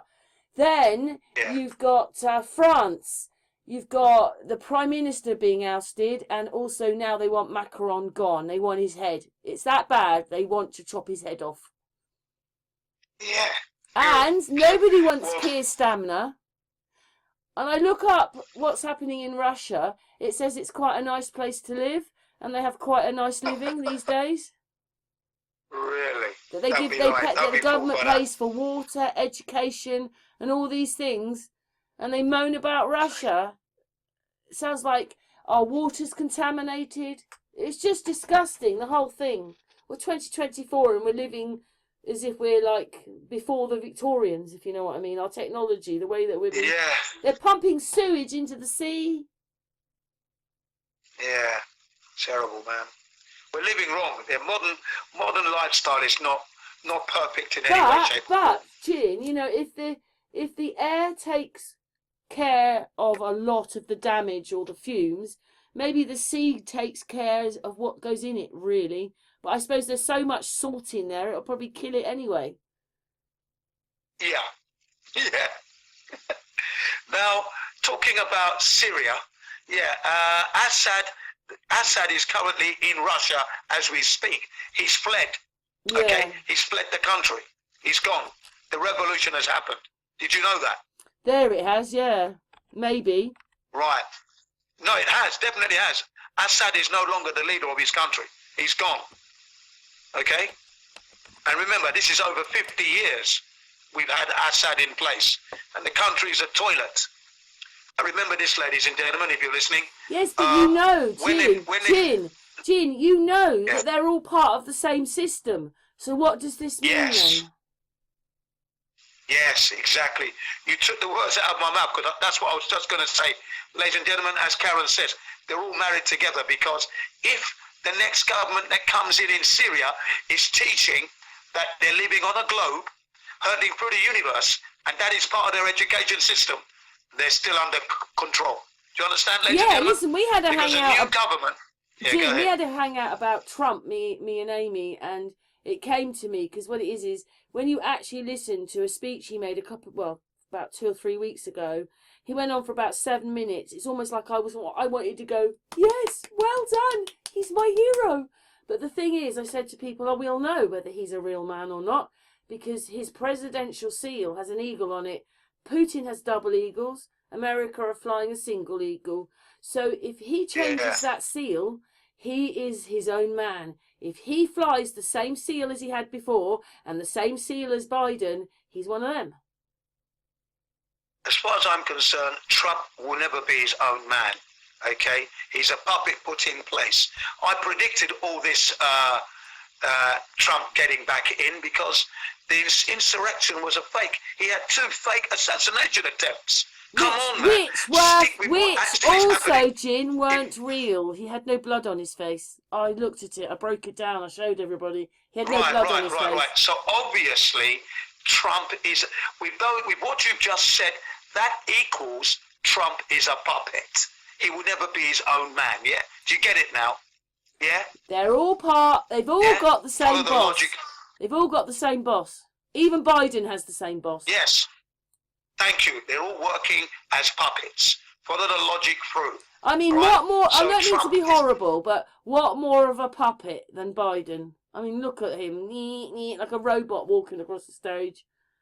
Yeah, but you notice when they said he had the dimension, that, or he was having memory lapses. He's not having them now, though, is he? So that was all play acting.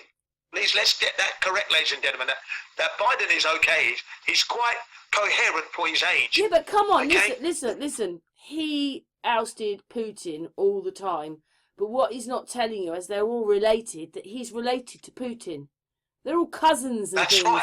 So Putin, anyway, I'd rather listen to Putin talk. At least he sounds much more like he's dealing with things than them, but they're all part of the same thing. Because what people don't realise is the Tsar of Russia and the Tsaress of Russia, in the late 1800s, they were English. They were Queen Victoria's grandchildren, right? And they married each other, and they were English. You just got to realise it's all part of the same thing. There we are. We've come full circle. There we are, ladies and gentlemen. Okay? So what I'm trying to say to you is that we're one of the don't take your eye off the... Let me just get this out, please. Don't take your eye off the ball, ladies and gentlemen. Keep your eye on it, because you're living in a world where you are under tyranny, dictatorship and enslavement. That's where you are currently. You are a slave on this flat earth. That's what you are at the moment. Okay. But what my thing is, right, what it is people might not realise that loads of countries are beginning to not want their governments. Right. That's a normal progression. That's normal phenomena to happen when the realisation kicks in that you are a slave and you do want to start. I mean, the system's broken. But the education's... Go ahead. The system's broken. Yeah, it's well broken, yeah. Yeah, it's well broken. It does not work. Every time you try to deal with something, you're on the phone for at least an hour just trying to speak to someone and go through it. And then most of the time they want you to do it on the computer now, so you can't even speak to a real person. It's just incredible. Yeah, I would agree with you, yeah. I mean, there are times when you want to find data, some data online, and you type in one thing and it's referring to something else totally unrelated to what you requested. You know what I mean? Which is really annoying. Yeah, I bet they do that to you, Jim, with all the things you look up. Yeah, they Let's do that all the confuse time, him. Let's give him some wrong information. They do that all the time, and I'm trying all different ways of asking the question, all different ways. You know, let me tell you something. Yeah, that was it.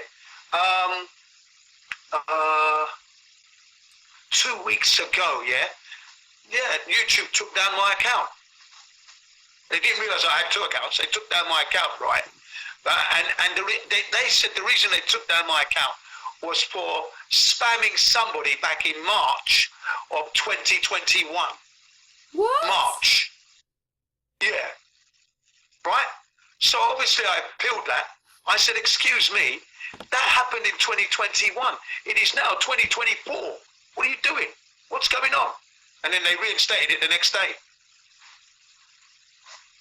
Wow, you're lucky. They don't ever listen to me.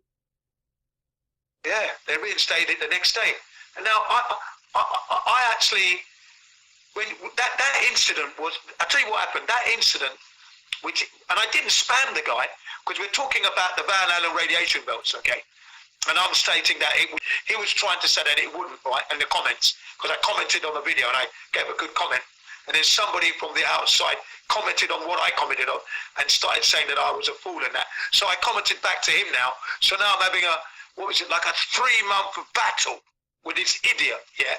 And in the end, I sent him links to my sources, and then he complained to YouTube, and it's taken this long for them to try and stop me. But no, that wasn't the reason why they took down my account. They took down my account was because I was watching about the Holocaust. That's why. Do you understand? And I was sending material related to the Holocaust. Right. That's all I'll say there. What picture should I bring up now? Because I'm still on Syria. Because you jump through so many things, I can't keep up. Yeah. As we're finishing, what do you want the picture to show? Well, anything you like, you know? Anything you like. Sadiq Khan, the scammer. That'd be a good one. So I just put government. I'll put governments.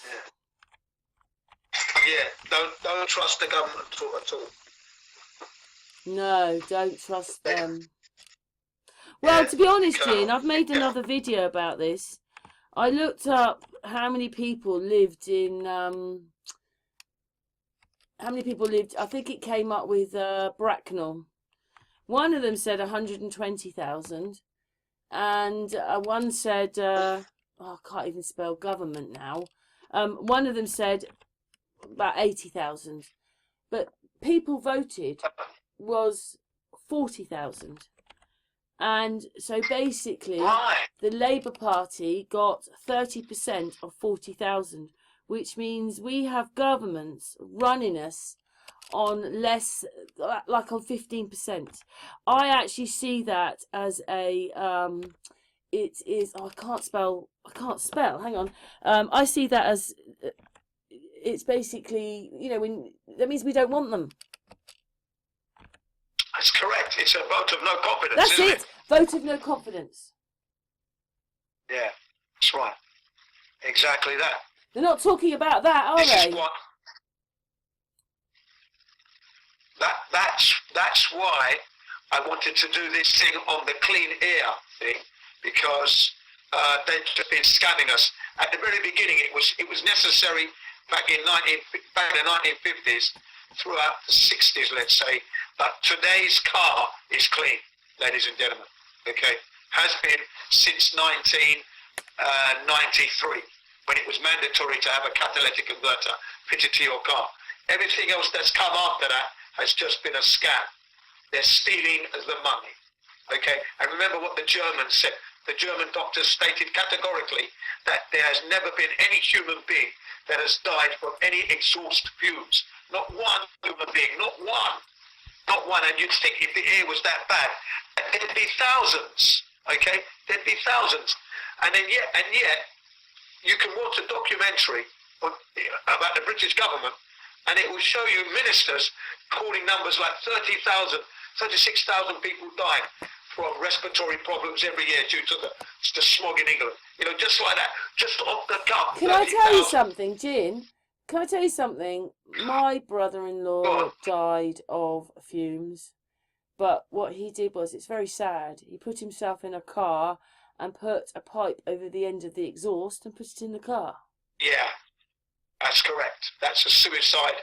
And of course, that happens in Japan as well. People die that way in Japan as well. A form of suicide, and also accidental death in the snow, where there's been a snow blizzard, right? Like about 8 years ago. A woman and 3 children died in a small mini SUV. snowed in, and the carbon monoxide came into the cabin where they're in, and they all breathed in it, because it's a silent killer. You don't see it, and you die in your sleep. Well, the snow covered the car, didn't it, Jin? The snow covered the car, and they didn't have any fresh oxygen. That's correct. That's what happened. It was the carbon monoxide coming from the engine back into the car that killed them. Couldn't they turn the car off then? Well, you see, this is the thing that is idiotic about the whole situation. First and foremost, they're living in a place called Hokkaido, and they should be they get so much snow every year. They should be well versed in the do's and don'ts. But this woman didn't seem to be knowing this, right? And the funny thing is, if she phoned her family, why didn't they warn her? So it's a case of wouldn't it have got hot? Wouldn't it have got hot? Please let me get this out here. Death by stupidity. That's what was wrong there, because, like you said, had she had got out of the car and cleaned the front grille and cleaned out the exhaust pipe and have a little crack in the window, in the car, they would have been alive today. But they didn't do that, you see. Mummy with 3 kids, you see, and she didn't know to do that. But that was the problem. She didn't know to do that. Wouldn't it have started getting hot, and wouldn't it have some of the water around them, because of the hot, started to melt, and the car would have just packed up? You see, what would have happened? Water would have got in there. Every maybe 30 minutes, just go out and clean the front grille of the car, and clean the exhaust pipe area. Well, how long were they stuck in there then? Right, so that the exhaust can get out and then get back in the car. How long were they stuck in it? And she just stayed in it. Yeah, and but slept Jin, and died. how long were they stuck in the car then? They were in there all night, of course. Right. Because it happened during the night. Well, if they could get out and wipe the front thing, they all fell asleep, and it did the same thing like what he was my brother-in-law did it, put the pipe in the car. It was like that. They fell asleep. Well, basically it's what happened. They got snow. They got trapped on the road, snowed in. Yeah, it was heavy snow, and the mother was lazy. She couldn't, or maybe I won't even use the word lazy. I think she didn't know what to do. Why couldn't they open the window? Why couldn't they just open the window a little bit? I don't know. Like I said, I don't think she knew what to do. Do you understand? Right? And she thought she'd be okay. Obviously, fell asleep and they died. Mother and 3 kids. Oh. Yeah. That was terrible, man. I said to my Japanese students, I said, I hope you learn from this ridiculous waste of life. Yeah, look at it. I did a lesson for the whole month on that topic matter. To all my students, the do's and don'ts in snow. What do you do and not to do in order to remain safe? If you get trapped in a snow blizzard, how do you stay alive? Ridiculous. You know what I mean? Like you said. And if you're going to warm yourself, if you want to keep the engine running to stay warm, then you should warm yourself for like 20 minutes and time it and then switch off. I would say though, Jin, if you were stuck in snow, it was all around the car. It's probably keeping the car a bit warmer anyway. Well, yeah, but the thing is, you'd have to go out and clean the front grille and the exhaust pipe. Make sure those 2 areas. The snow would protect the car and keep it a bit warmer. So did they need to have their engine going? Well, no, that's exactly my point. That you run the engine periodically. So you run it for 20 minutes, switch it off. You're nice and warm as toast, okay? And then once it starts to feel cold again, just before you start it up, you open the door, you go out, you check the front grille, clean the snow off the front grille, so you've got airflow going there, and check the exhaust pipe at the back. Then? And if it's blocked up, clean all the snow from the exhaust pipe at the back of the car. Clean that up. You're going to have to use your hands. Your hands are going to get cold if you haven't got gloves or any tools in the bag. I've got an SUV. So her car couldn't have, if she could get out and do that, the car wasn't covered in snow, she just got stuck in snow. Yeah, the car was covered in snow. Right. In the morning, in the morning, you could just make out the back of the Mitsubishi Shogun Mini. You could just make out that. They had to clean all the snow off the car. Yeah, okay, it was covered in snow, completely engulfed. Okay, completely. Right. Yeah, and they died in it. Oh, that's sad. It is sad because when they realised that they were going to get stuck, what they should have been doing was opening the door, like I said, cleaning the grill, shutting the door, like you said as well, leave the window just a little crack in all four windows so you've got circulation there. And then start the engine, run it for 20 minutes, hot blast of air, switch off, and then just relax, talking and that, get your mobile phone on the go, yeah, we're stuck, phone the family, and do that until daytime. But you've got to keep doing it every 20 to 30 minutes, run the engine and switch it off. That's what you've got to do to survive. And that way you'd survive, wouldn't you? Yeah. Right. That's it. Run the engine full blast, full heat, and then keep checking the front grille and the exhaust. You could run the engine idling because it uses very little fuel all the way. It would last hours. They could have been okay, but no, she didn't know what to do. She didn't know the protocols, you know. She didn't know the procedure to survive. Didn't know it. That's what happened there. And I'm surprised that the husband or any family member or even the emergency services didn't tell her what to do. Or even her husband was ringing her and checking she was all right every now and again. There you go. None of this. I don't know how. This is what I said to my students. How did this woman die? This woman died because of stupidity. That's what I said. And her children, very, very, very sad. Stupidness. This was a ridiculous death. These deaths should never have happened. Communication breakdown, big time. Yeah, I have a shovel in my SUV. Shovel is there, always there, just in case. You know, there's no way. I mean, I've climbed Mount Fuji 14 times, and I summited it 12 times out of the 14. The other 2 times I did summit was due to bad weather. So clearly, I'm not the man that's going to be dying in an SUV in a snowdrift. That's not happening. Definitely not. Ex-soldier as well. So you know what to do. You just know. When the training kicks in, you just know. Common sense. Common sense kicks in. But when you don't know, that's the result. When you don't know, and you're surrounded by stupid people not giving you good advice to survive that, you're going to die if you don't know. So if you lack the knowledge, you will die in your car. So where are we going next then? Because we're finishing. Was that because we were putting up last pictures and I've got cars with snow on them? But the whole point of this hangout... We can just round it off at that, just summarise... Well, the whole point of this hangout was for Jin to show you how ridiculous everything is.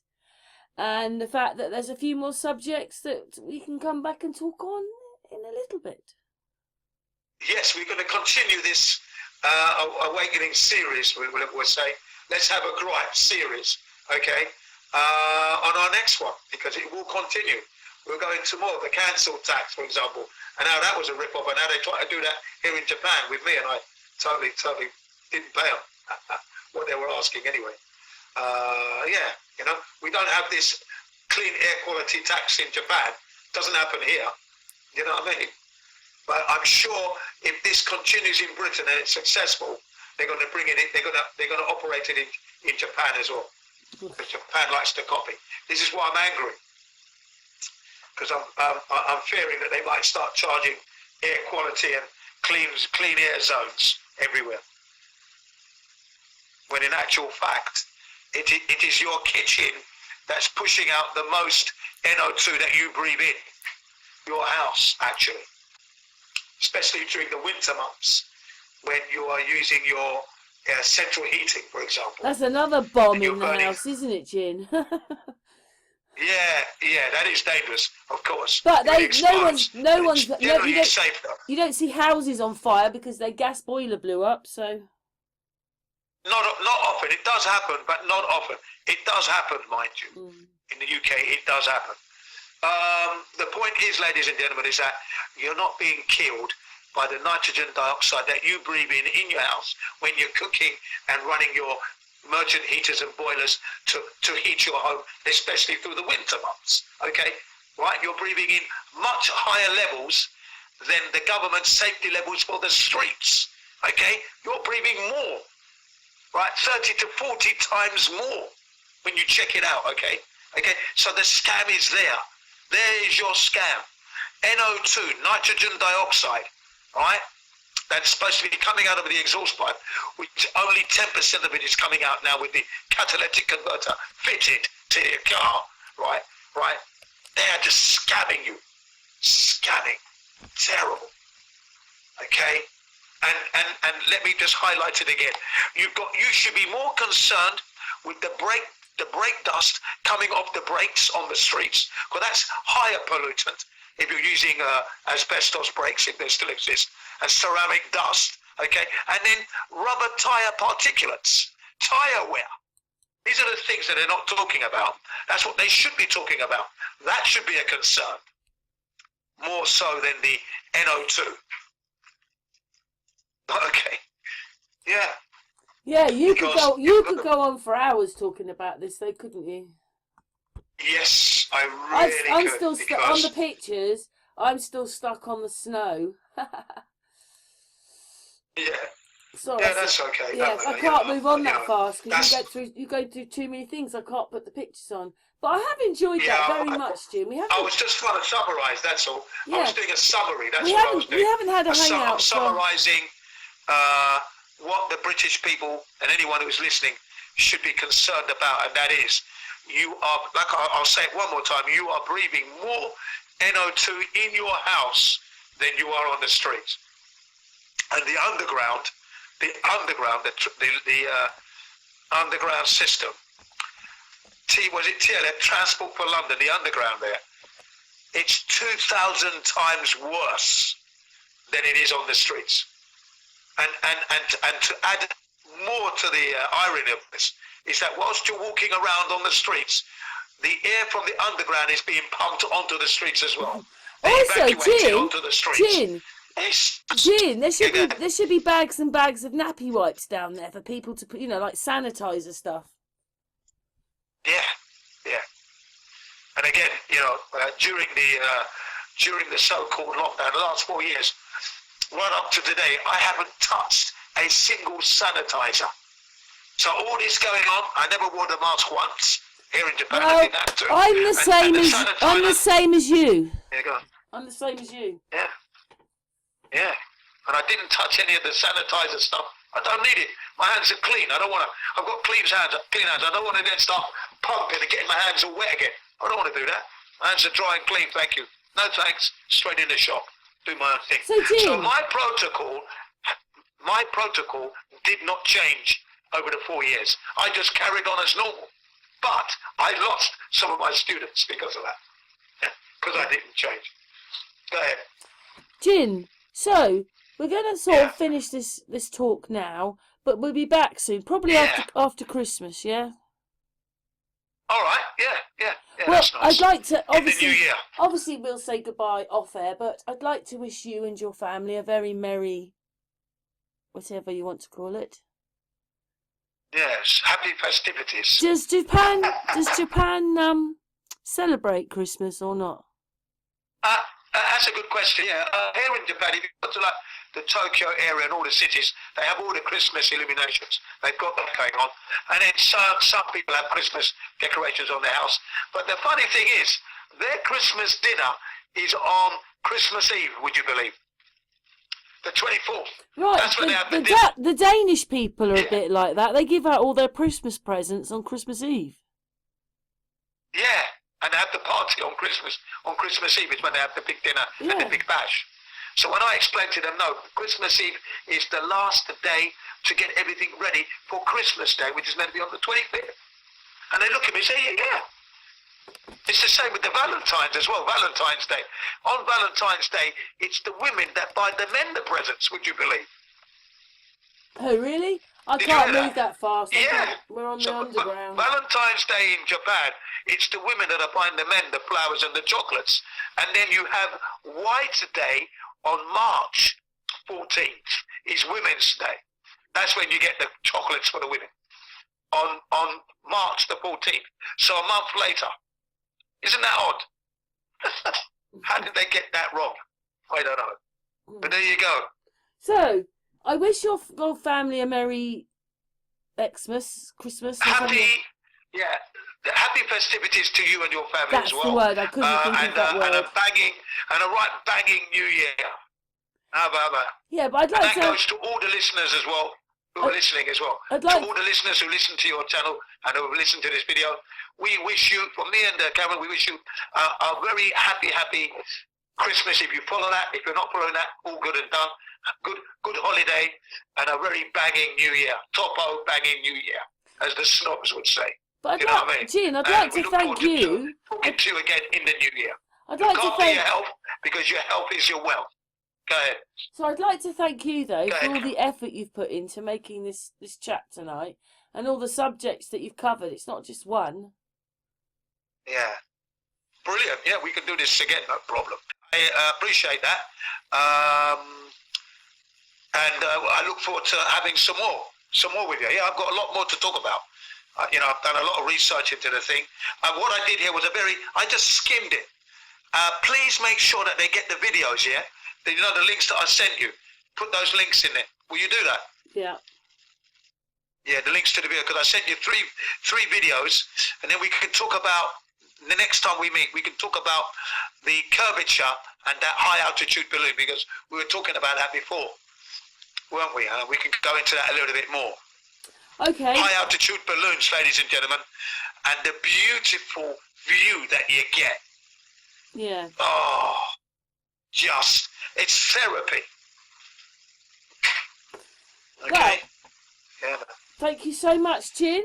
I know, as I said, you could talk for hours and hours, but I do appreciate, because to be honest, I'm doing this hangout. It's now 11 o'clock. What is it for you? 7, 8 o'clock in the morning now? It would be, hang on a minute, 7 o'clock here. Just gone. Oh my God, so you joined me at 5 o'clock in the morning? Yeah, that's right. Well, you sound nice and dandy, so thank you very much. Well, Early because riser. I usually do my exercises, but I did mine late midnight, so I was okay. And it's actually, I gave you the wrong time. It's actually 8 o'clock right now. So when I joined you, it was 6 o'clock in the morning. Yeah, still Okay, early. half So half six in the morning. I do appreciate Was it that. half 6? Yeah, no, 6.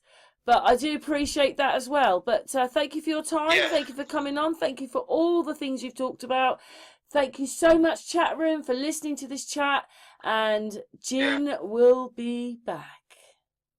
We'll be back, yeah. Thanks, everybody. And it was 5:30, by the way. Yeah, 5:30, Getting and we 5:30. started at 6, yeah. 5:30 But in the morning. thank you, Jin.